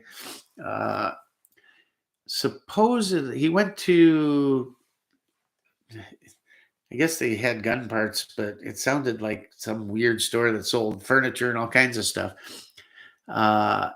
And while he's there talking to the owner and had picked up a couple parts or something, ATF swarms in and arrests them both, pops his trunk, finds these expensive guns, seizes them, doesn't charge him with anything, lets him go, but has yet to give the guns back, even though they didn't charge him with anything. And they're avoiding his phone calls and all kinds of stuff. So he's reporting on it, trying to get some attention to it. He's got everything recorded on tape too. You can hear him talking, the ATF agents and all. This one, he'll hopefully do okay in this, but it just goes to show you. They thought he was some guy. This guy had been dealing with for illegal something or other. I don't know if it was machine guns or what, but yeah, it wasn't good. And then when they realized they had stepped on themselves, everything changed. But he still has yet to get his guns out. That being said, it just comes down to what they're doing all over the place. Uh, oh, that's what it was. So the ATF thing with the books, taking pictures, talking about a registry that exists with billions of people on the gun registry. This guy that had his gun seized, just so happened his sister was murdered out. He didn't live in Washington State, but his sister lived out there, was murdered during this time period. So he got back from being out there, called the ATF and said, "Look, I need these guns. I need to be able to protect myself." And you know what she says to him? She says, "Come on, don't give me that line of crap. We know you got this one and this one and this one to protect yourself with. So just slow down there, pal." And he's going, "Wait a minute. They know I got this, this, and this." So if you think there's not a registry, you got another thing coming. There is. There definitely is. This needs to stop, guys. It needs to go away. And once some of the stuff starts falling, then it's going to be time to deal with that. But yeah, don't think for a minute that they don't know everything you have. Everything. You order ammo, you just bought 10,000 rounds. I'm sure you put on a credit or debit card. They know what you got. And that's long before the credit card codes they put in place. They know what you got. And they can, so never think you're getting by or sliding by. Don't do anything illegal. Trust me, you will get found out. I promise you. If you've done something sketchy and you haven't gotten caught, it's only because they had someone bigger to go after. I can promise you that. You don't want to get caught up in that whole mess ever. So just take my advice, guys. I'm positive of this. And I've heard way too many stories, and I'm not talking on the internet. I'm talking from friends of mine that are FFLs that can tell you stories for days. If somebody's messing around, they always get caught. Always. So just be cool.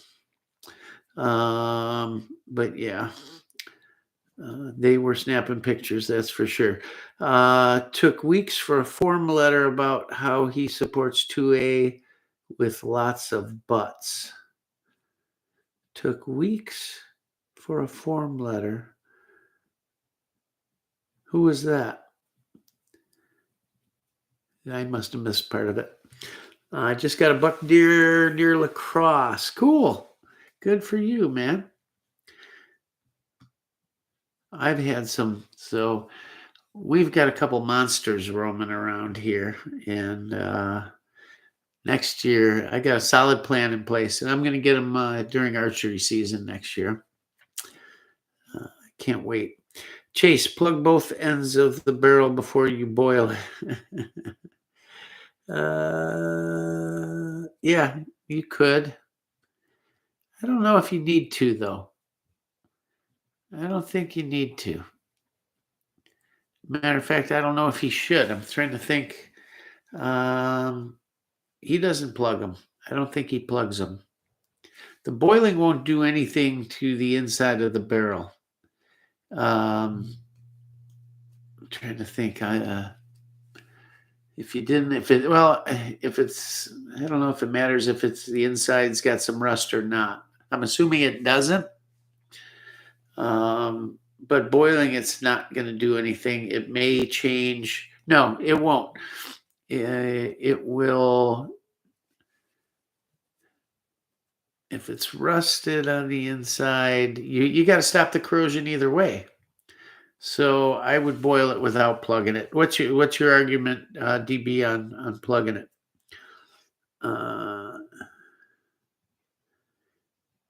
Couple spots, but a good amount of pitting outside. Yeah, so you want to boil it if it's pitted on the outside. The bores and inside look great, so it may become a Cerakote candidate. So if the inside looks great, don't worry about it. Boil the whole damn thing. It's not going to bother the inside. The only thing that changes during the boiling process is red oxide turns to black oxide. So if you got no rust on the inside, you're not going to worry about it. If you got a couple of spots maybe you couldn't see, maybe you don't have a bore scope, at least it's going to convert it and stop it, because otherwise it's not going to stop it. Took full advantage of the Trump slump. Absolutely. Yeah, I did too. I thank God for it, right? And it was a good time. All the stars aligned for me during that time. Maybe I'm just a little aggravated over everything, and it's just getting to me. I can't let it get to me. I got to keep the thing flowing, I guess. M is a shorty SKS with detachable mag, like a jungle model. Amnesty really is absurd. Yeah, it is. They're implying that you committed a crime and are asking for absolution. Right. Yeah, it was no crime. And that's what what do you guys bet? Here, let's see some numbers down here in the comments. What do you guys think the number will be as far as people applying to SBR under the amnesty? They say there's as much as 40 million braced pistols out there, right? Think about that, 40 million, and it's probably higher. How many do you think are going to take advantage of the amnesty? Now, they could just be, flipping the bird to the ATF. They could be getting rid of the brace, or they could be amnesty, getting rid of the brace, or flipping off the ATF and saying, sorry, not going to do it. What do you think the numbers will be that SBR? Free tax stamp and amnesty for your crimes committed. You shall be absolved, my son. What do you think the number is going to be? Now, what can we look at to compare? Maybe bump stocks? How many of those were turned in again? Anybody got a number on that? I do. It was 0. 0.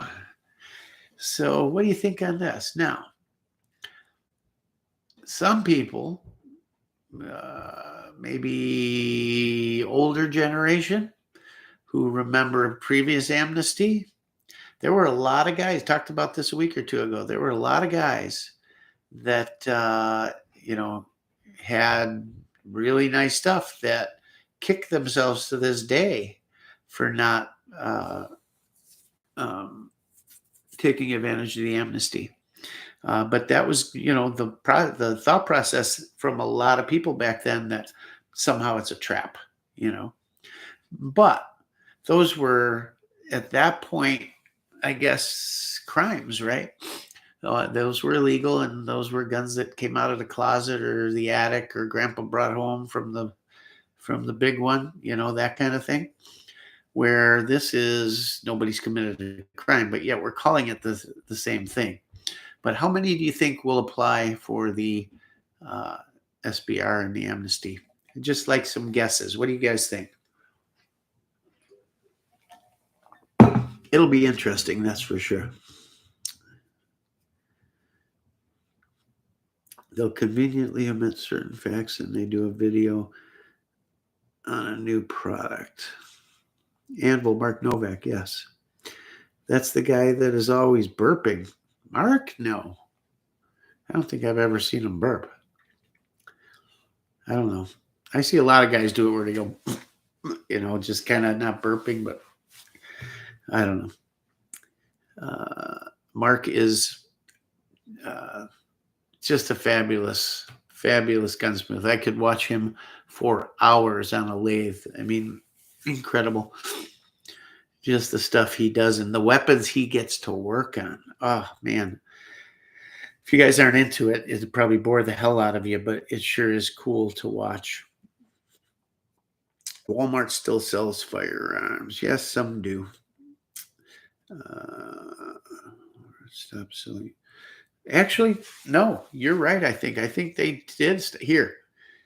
If they were going to be selling them, they'd sell them up here in northern Wisconsin. This is, hunting central of the universe up here, and they don't even sell hunting guns. Can't buy one. Gone. I don't think any Walmarts have them anymore. I can't remember last time I saw one. They sell ammo, but I haven't seen guns up here in over a year, I bet. Maybe more. I don't know if any of them do. The law currently stated 20 years. They turned them all in. Never threw any forms out. Yeah, right? Nope, they're all in storage in semi-trailers and other stuff. None of that stuff is going to matter in a generation. We are headed for genocide. Have no choice here in Illinois. We are not allowed NFA. That's right. What's up, Orion? Good to have you here, man. I'm glad you made it. Well, at the end of the day, if the NFA goes away, but then, it depends on how state law can federal, but in that case, I don't think it can. I might be wrong. Walmart did the same thing as Dick. Stopped selling any AR types and just did bolt lever guns. Yes, they did. They can both pound sand, but many of the stores sell nothing anymore. And I'm telling you, right here in the heart of the North Woods, in the middle of nowhere, where everyone runs around with guns all the time, all year long, they don't have guns at Walmart. Part of the reason I moved here, guys, there were 2 independent gun shops in town. One guy died, and the kids had a big sale and sold off everything down to the last bullet. And then the other shop, who was a good friend of mine and my father's, just retired. He had been retired, I guess, for a lot of years. His shop was a place he could come hang his hat. He did a few repairs, mounted a few scopes, had at any given time 6 to 10 long guns in stock and 10 handguns. He had odds and ends, cartridges, mostly hunting stuff, some archery stuff, but a lot of it was old. He had closed quite a while ago, but just used it as a place to hang his hat until his wife finally said, pull the plug. But we'd go in there and shoot the crap with him. And I bought a lot of stuff from him. And he wouldn't charge us. I bought everything it cost. I was even 2 years ago, I bought a Glock 17. It was about $400, brand new, Gen 4. Where do you find that?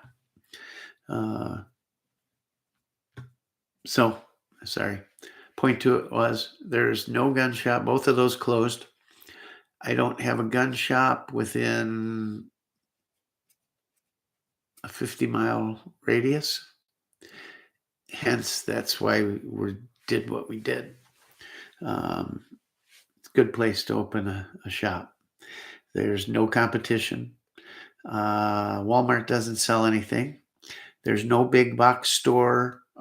Closest is an hour away, or a little more, actually. Be on the internet too, but that's the plan, Stan. It should be good. But it's an area where hunting's big. And yeah, you got some FUDs. But what I'm seeing more these days is either serious hunters are also into tactical stuff. So very few true FUDs left, except that, in that 65 plus range right now, maybe 70 plus, which effectively doesn't make up a big percent of your market anyways. But yeah, there's nothing around. It should be really, really good. So Walmart in McHenry and anti-XL rifles and shotguns still. Really? Wonder why mine doesn't have any. I mean, think about it. So Antioch. I am 5.5 hours north of you. Think about that. In the heart of the North Woods, and Walmart doesn't sell even a shotgun. Nothing. I know what you mean. They got away from the tactical, and you could buy a 1022, an 870, a Henry. They did that for a while, and then that went away. Then either their gun departments were crap, anyways. Everything there was crap. There were no deals, nothing good, nothing to look at, even unless you wanted like a Savage Axis rifle with the $10 scope on it or something. I remember when Colt 6920s were at Walmart. Yeah, it's funny you mentioned that. I got one, still brand new in the box from there. It was like 875, something like that. Haven't even been tempted to step into a Dick since crap happened. Local shops better. I like local shops. I'll pay more at a local shop. I really will. I don't nickel and dime my local shops. I really don't. Matter of fact, I probably pay too much once in a while. I got one place that I really like, and they've taken care of me. But I got one that's stuck in my craw a little bit. And it's not, some of the guys from the one shop come in here into the live stream, so I don't want them to think it's them. It wasn't. Although you can give me a discount anytime you want to. But another shop here in Wisconsin that I've done a lot of business with, and kind of place where I used to walk in, and I'm walking in the door looking for something to buy. I am buying something that day for sure. Just whatever catches my eye, because you never knew what they'd have or not have. And I walked in, and okay, no AKs, no this, no that, and okay, handguns. Well, it was early pandemic, maybe. Just I don't know. I can't remember what was going on, but it wasn't a good time for pricing or availability too much. And they had an M17 sitting there, and I think I paid close to 1,000 for it, where you can buy one now for $600. That one to this day hurts. And it's not, like I said, the money. It's not that, if it was for that few $100, I could. It's not that. It's the fact that I'm not your average jackass walking in that might buy a gun every 3 years. Like I said, at that point, I was buying 5 guns a month, or more or less. I mean, it's just a lot of stuff. I was doing my transfers through him, everything. And, yeah, it just, they had marked everything up. They were one of those stores. But for the most part, he'd take care of me on stuff. And this one, it was just that. And, yeah, the prices have come down on them because they weren't the prices they are now before. But it was funny. At that time, you could buy the M18 for way cheaper. Even then, now they're about the same price. What do you guys think of the H&K pistol? I'm having a brain fart, guys. I'm sorry. Their big popular model, but they have it's called an OP Comp, maybe. It's the longest barrel they make in at 5.5 inch, and it's got cutouts in the slide, and it's actually got compensator up front. The VP9, yeah, but it's the OR or OR O-ring, and it's got the comp at the front and the long barrel 5.5 race gun. Man, I like that gun. I've been kicking that one around. It's funny. Sometimes these fleet farms up here, they're HK dealers. Used to be they'd get a MP5 in and they'd sell it at less than MSRP. And if you just happened to be there when they brought it out, you could get one for 1,000 less than what they were going for. Well, the other day they had one of these on sale, and they're like, I think they go somewhere around $900. And I think they had it for like $595. It was the 5-inch barrel, not the 5.5. but I see them like $6.95 everywhere else.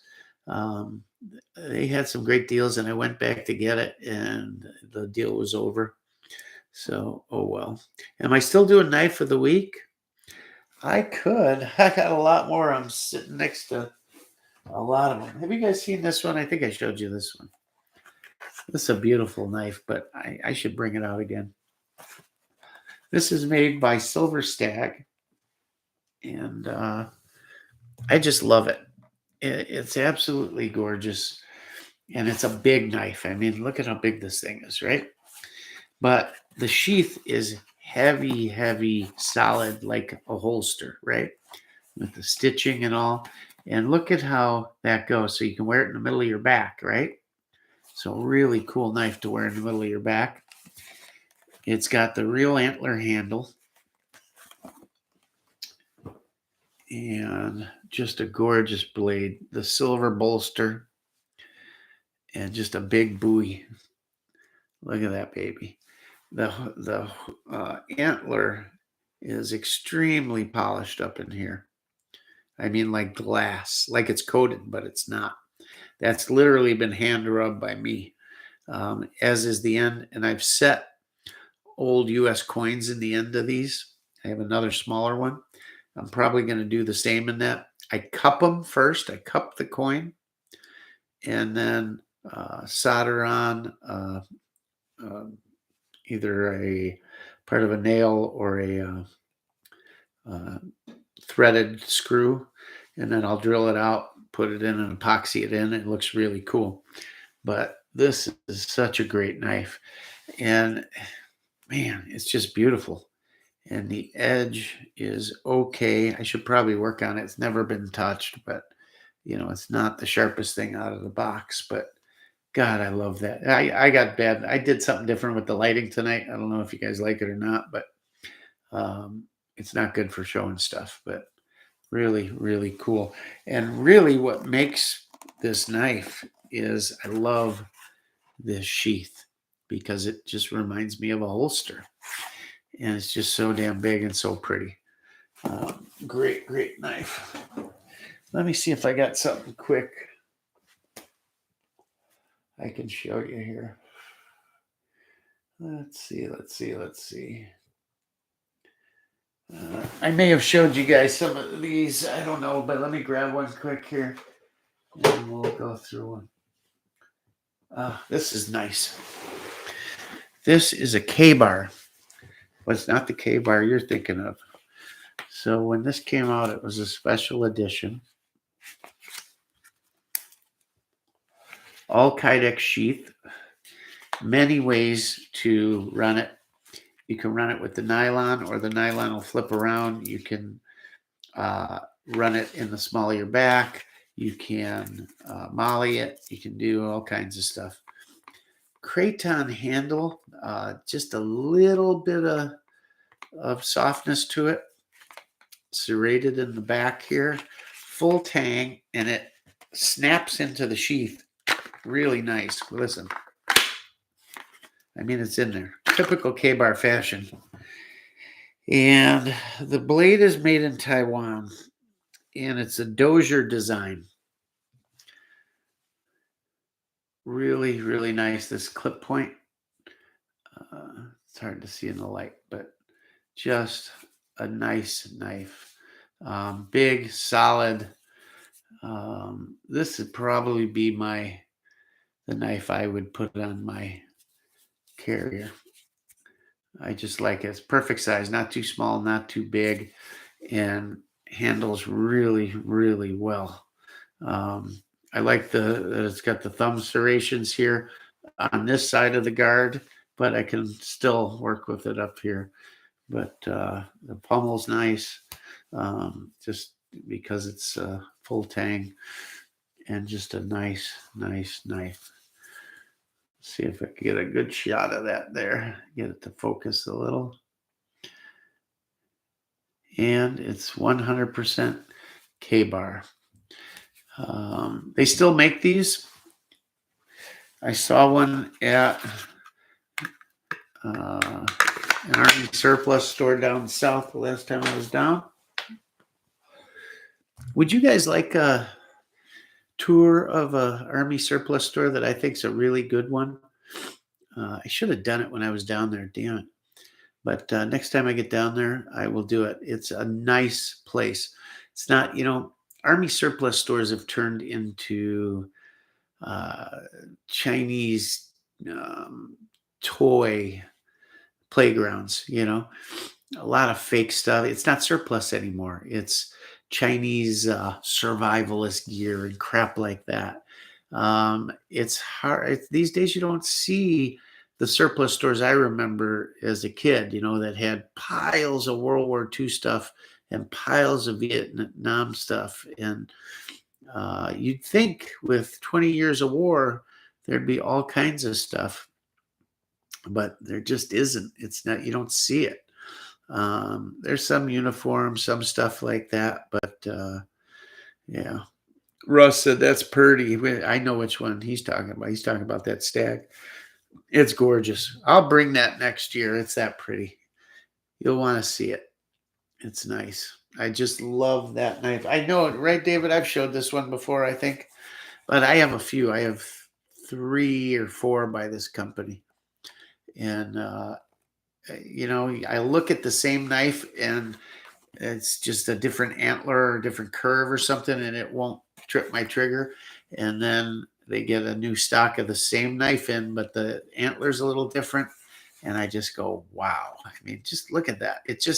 Look at it in that sheath. It just, damn, love that knife.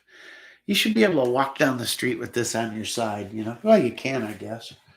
Not in all places, but up here I could. Nobody looked twice. You know what they say? You guys want to hear a fun statistic? And funny, I got an email from the Wisconsin DNR just before deer season.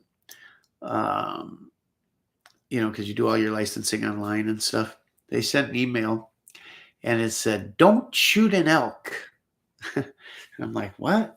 So I start reading down. Wisconsin DNR has introduced 2 elk herds, yada, yada, in this Taylor County, some other county. And it's easy to mistake an elk for a cow elk for an adult whitetail.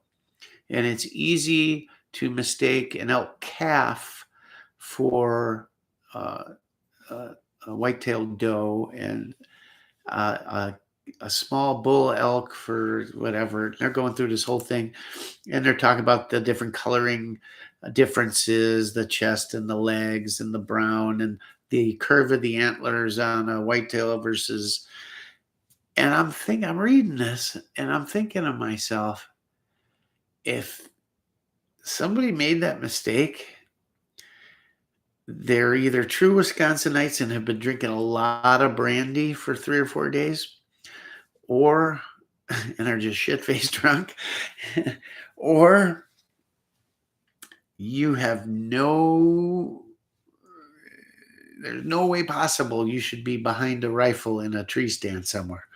I mean, my God. I mean, I couldn't believe they sent it out. But Wisconsin does stuff like this. So the reintroduction of elk. Okay, great. And they're in this county, and this county, and this county, but sometimes they will stray away from their home areas and no shit. And somehow this is going to come back and bite us in the ass up here, just like we're having big problems right now. So 32 years ago,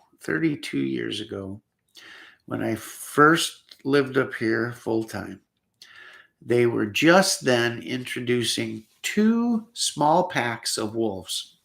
They were radio collared, all of that. If anybody's watching Yellowstone, same thing. Radio collared wolves, and they were tracking them, and they had their own websites and all this. And it was going to be wonderful. We're going to bring the ecology back into line with how nature wants it and all this stuff. And farmers and whatnot said, well, what about back when they were a problem and the reason they're gone now? And it's not, it's going to be fine. Don't worry about it. Well, Wisconsin had its first wolf season a year or 2 ago.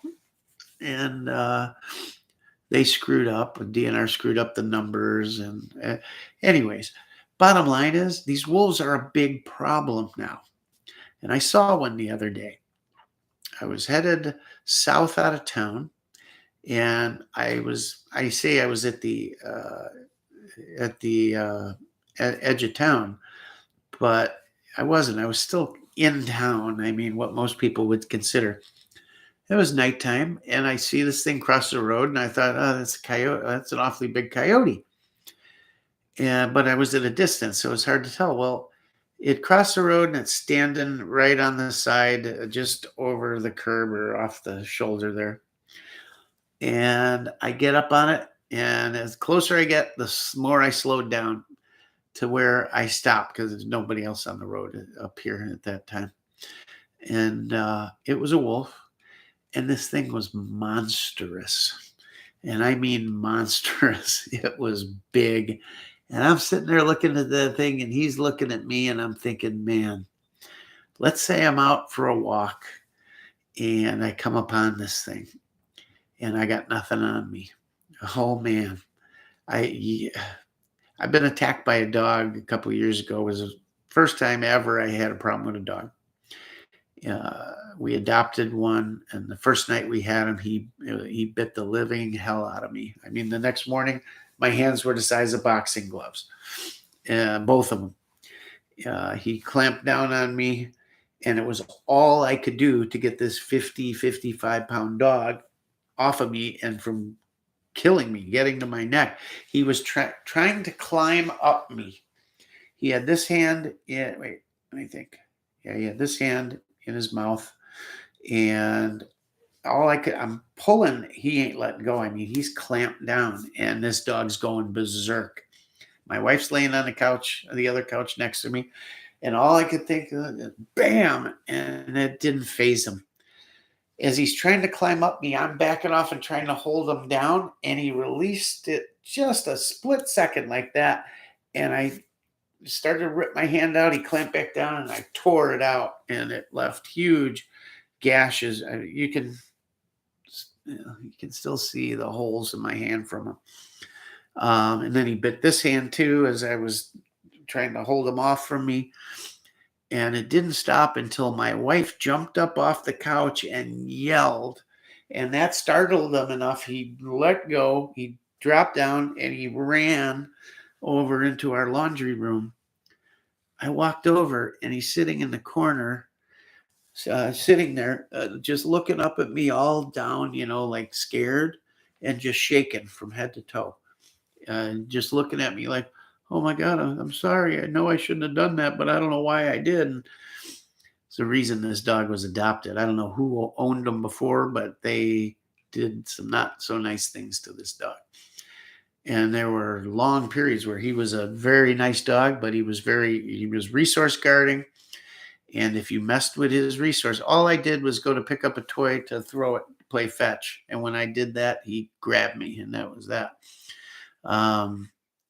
We did everything from drugs from the vet, professional trainers, I guess what you'd consider a doggy psychologist that tried to work with them and all this stuff. I did everything possible because my son was just in love with this dog. He would do that. He heard they were killing it the next day, jumped in his car, drove down there, and adopted it. And I think the most manly thing he ever did was the day he took it on his own to be put down. He had been good.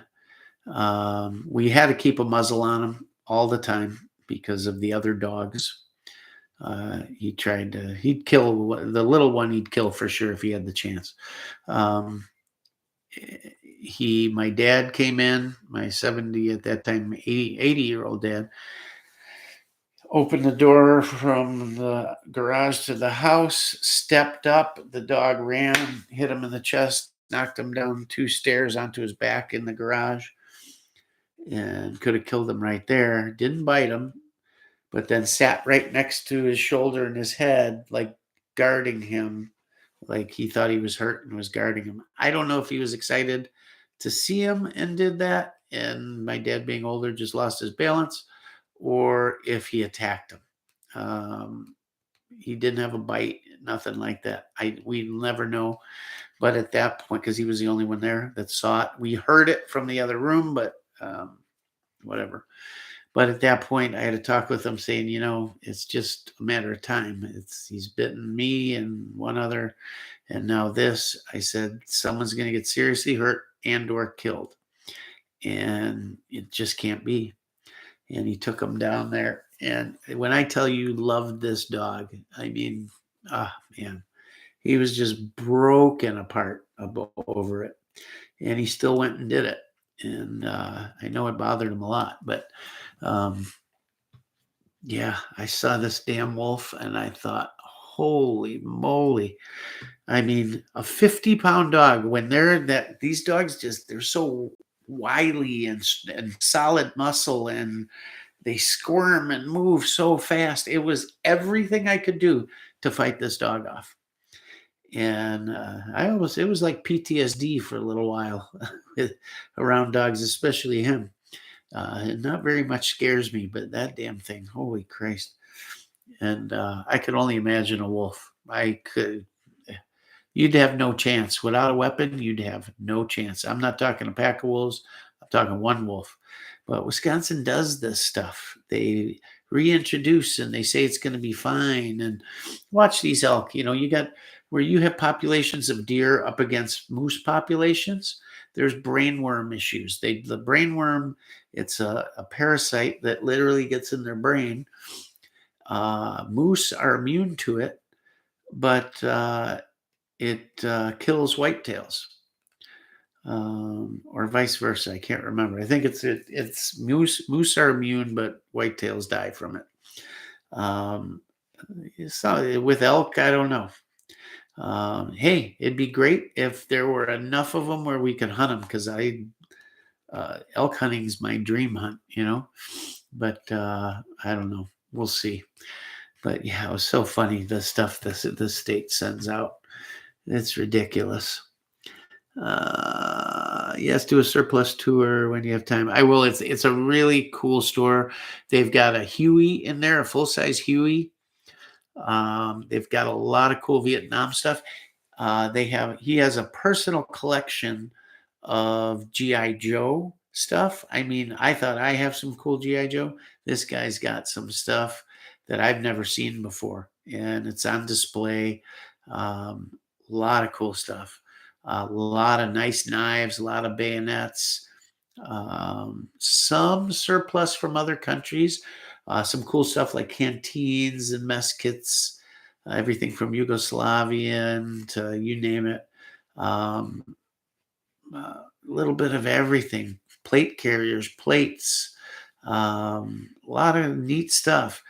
And some of the stuff I walk right past. I started watching some videos and learned a little bit, and I'm like, wow, he's got that there, and he's got that there, and now I know a little more what I'm looking at, and there's some neat stuff there.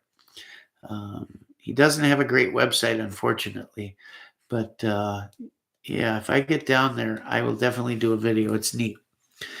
What do you guys think of? And then I'm going to call it a night. I'm going to finish going through the chat here and answer any questions that are there. Guys, please remember our super chat. If you can, it's always appreciated to help out the channel. What do you guys think of Arkin optics? Anybody using them? Anybody? So a good friend of mine that I go shooting with, he bought one. And he was talking about, oh, you got to check them out, this and that. And I had seen a couple of advertisements, veteran owned, and it seemed to me the way they work it is similar to primary arms. China will make whatever you spec out, right? And the upper end of primary arms, you go from Chinese glass to Japanese glass to whatever the top line is now. Maybe it's still German, but I know. I'm sorry, Chinese, Taiwanese, and then Japanese. I think the Japanese are putting out some of the best glass there is. But he got the scope, and I looked through it, and I'm like, wow, this thing's nice. I like the primary arms GLX series of stuff. Really nice. That's their mid tier for the money. Great. And this was as good, I think. Um, Interesting stuff. And I'm seeing more and more of it and more videos out there on it. And I'm really kicking one around. Just wondering what you guys thought or if you had seen anything on them. I'm really hoping they do uh, a sponsorship deal or something where I can review them, or they want to sponsor the channel. It'd be kind of cool to get in on the ground floor with a company like that, like Rob Ski did with Primary Arms. He really he went places with Primary Arms, and in my opinion, he was a big reason why Primary Arms did so well with some of their stuff. But yeah, hide your toddlers, no kidding. Just got in and finally having dinner after work. Squeak, what's up, man? They made it. Glad to be here before the end of this week. Yep. Hide your toddlers. I've heard of those optics, but never used or owned any. Yeah, if you get a chance, look at them. They seem really, really nice. Arkin, and it's veteran owned, I think. From what I heard or in the advertisement, ex-Navy SEAL owns the company. And he put into him what I think maybe he was a sniper or something. He put in what he thought they needed and all of that. Never heard of them. Do have a primary arms 3x. Yeah, I got a 3x prism on my NPAP, and I got a 3x prism with a 5.56 reticle that I've been kicking 5.56 308. I've been kicking around what to put it on, and I guess I should just put it on my 308 and be done. But I don't know. Yeah, primary arms. You can't go wrong with primary arms. Great stuff. Great, great, great stuff. All of it. I've never had a single issue. I like Vortex. They're okay. I did have one issue with Vortex, but to me, their reticles are too big almost, too fat. But good stuff all the way around. I really like the ACSS reticles and all that, but I really want to get a much better scope for my precision rifle. Need a couple good solid optics, so we'll see. Enjoyed as always. Gotta get up at 0 dark 30 to get to base. Have a good night. Until next time. Keep them in the 10 ring. We'll try. Got that video coming out. Nobody guessed what it was on, so I'm going to toss it out there. So it's the fourth in our favorites, 4th out of 5 favorites video, and then we'll do the contest. Anybody know where Joe's been? Just thought of that. Joe's not in here, man. Hey, how'd you guys like the stream getting canceled last week, huh? That was pretty interesting, wasn't it? Because I went back and looked where it stopped. On my end, it didn't end. It kept right on going. And you guys were chatting a little bit. So I thought it's still going, right? And then I saw somebody comment, oh crap, mention this, and they cut the stream. Well, guess what? When I mentioned that, it cut immediately. I went back and looked. If you go back and look, go right to the end and see where they cut it. See what I said right before it cut. Kind of strange, huh? Well, it's not strange. We know what happened. I know for sure that's why. But it's funny. What I said, and they cut it, I heard the exact same thing said on another video this week. Nothing. But they chopped it right then and there. So that tells the whole tale. And when you see where they stopped it, you guys will be like, wow, that's a little scary. Yeah, it is. Anyhow, Joe's doing his videos over on his channel every day. And he's got some videos that are good stuff. I enjoy going over there and listening to Joe, but I hope Joe's doing okay. Joe's went through a lot of stuff and lost his dad and all. I hope he's doing okay. If anybody talks to him, tell him I'm thinking about him. And Hope he's all right. Reach out to him if anybody knows him or over on his channel. He's a good dude. Good dude. Straight up dude.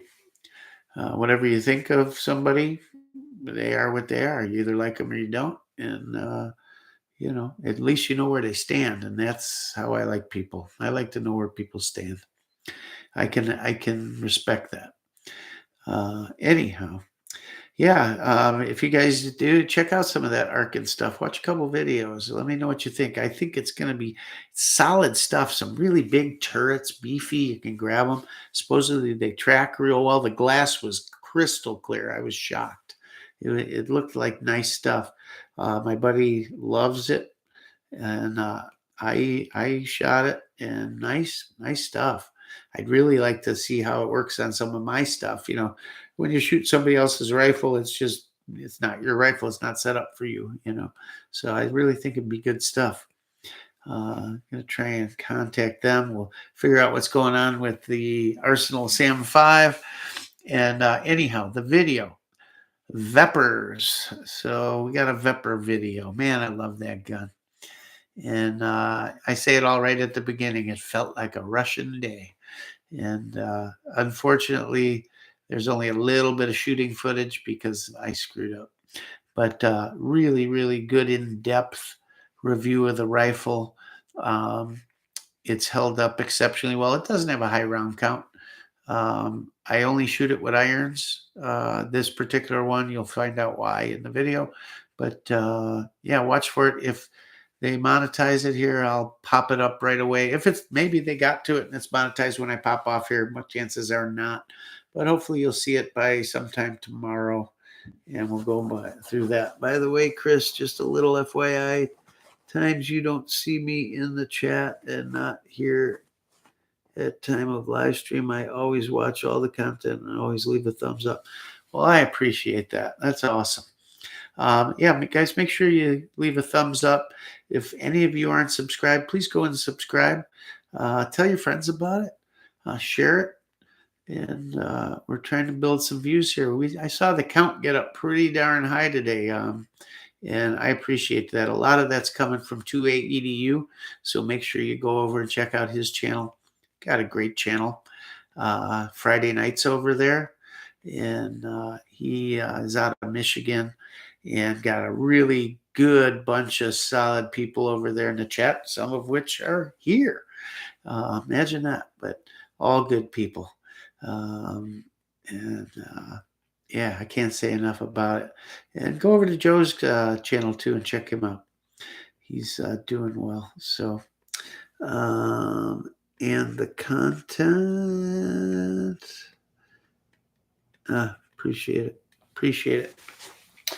Yeah, if you guys ever miss it, you can go back. There were some where I don't think the live chat was turned on when you rewatch it, but I've been clicking a different button in there, and I'm pretty sure the chat that's going as the video goes is now up on the last few at least. So hopefully you're seeing that. And we'll go from there. That's all. It's going to be cold tomorrow. Man, we were windy today. There's a wind out of south. I thought it'd get warm, but this far north, it don't get warm. We'll see. I think I'll still get out and do some kind of shooting. I don't know what. We'll see. I want to blaze through. Man, I've been loading 223. Finally going to do 9 on the progressive. But I've got 55 grain, 68 grain, and 75 grain 5.56 loaded, and a ton of it. And I'm really liking these 75 grainers. God, they just fly so well. Man, so much fun. And yeah, we're going to get out there and have a good old time.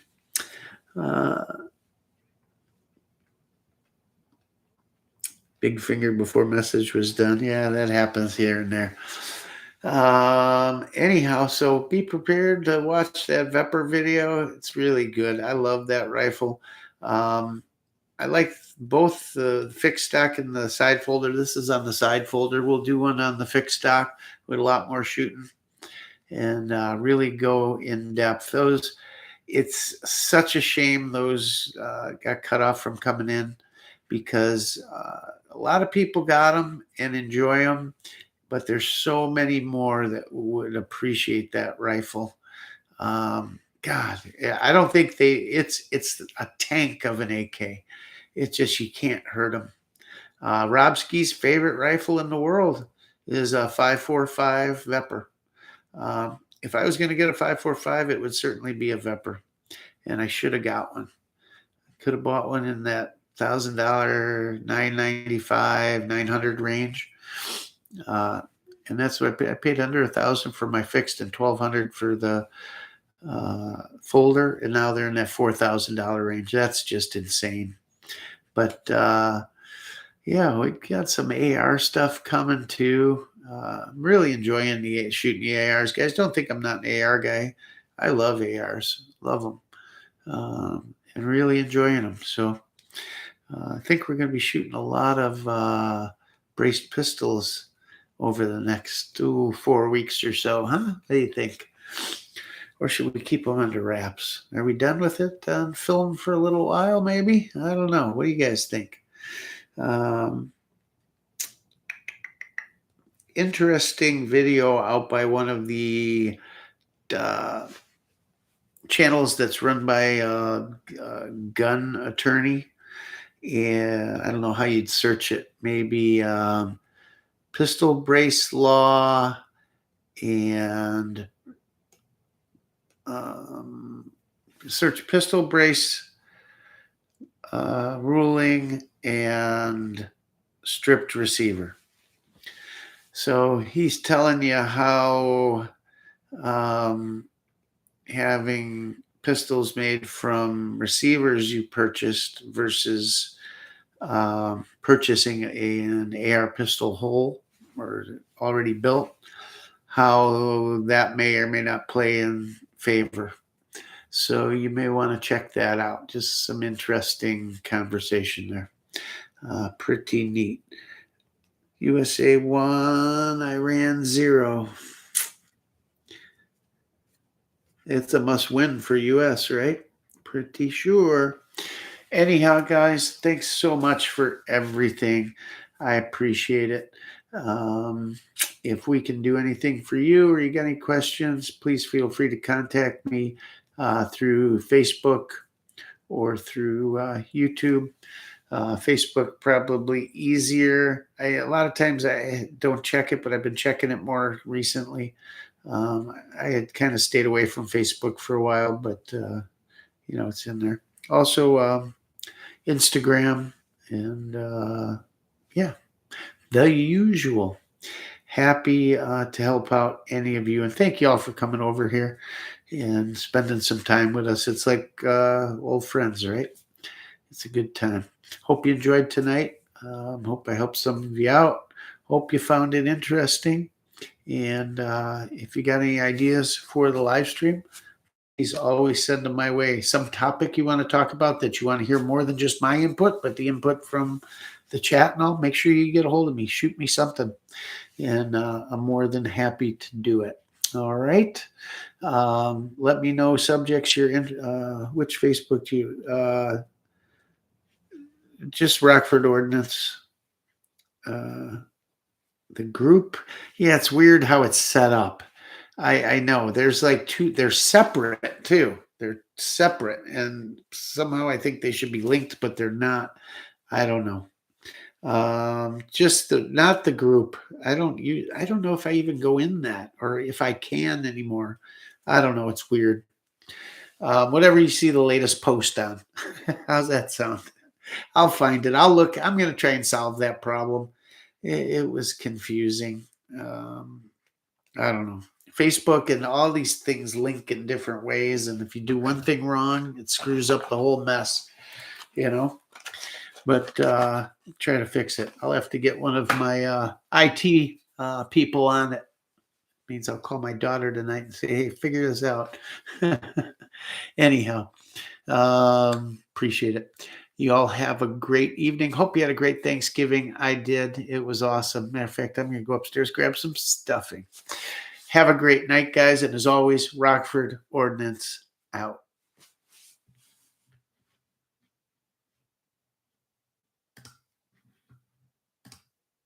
Thanks, Squeak.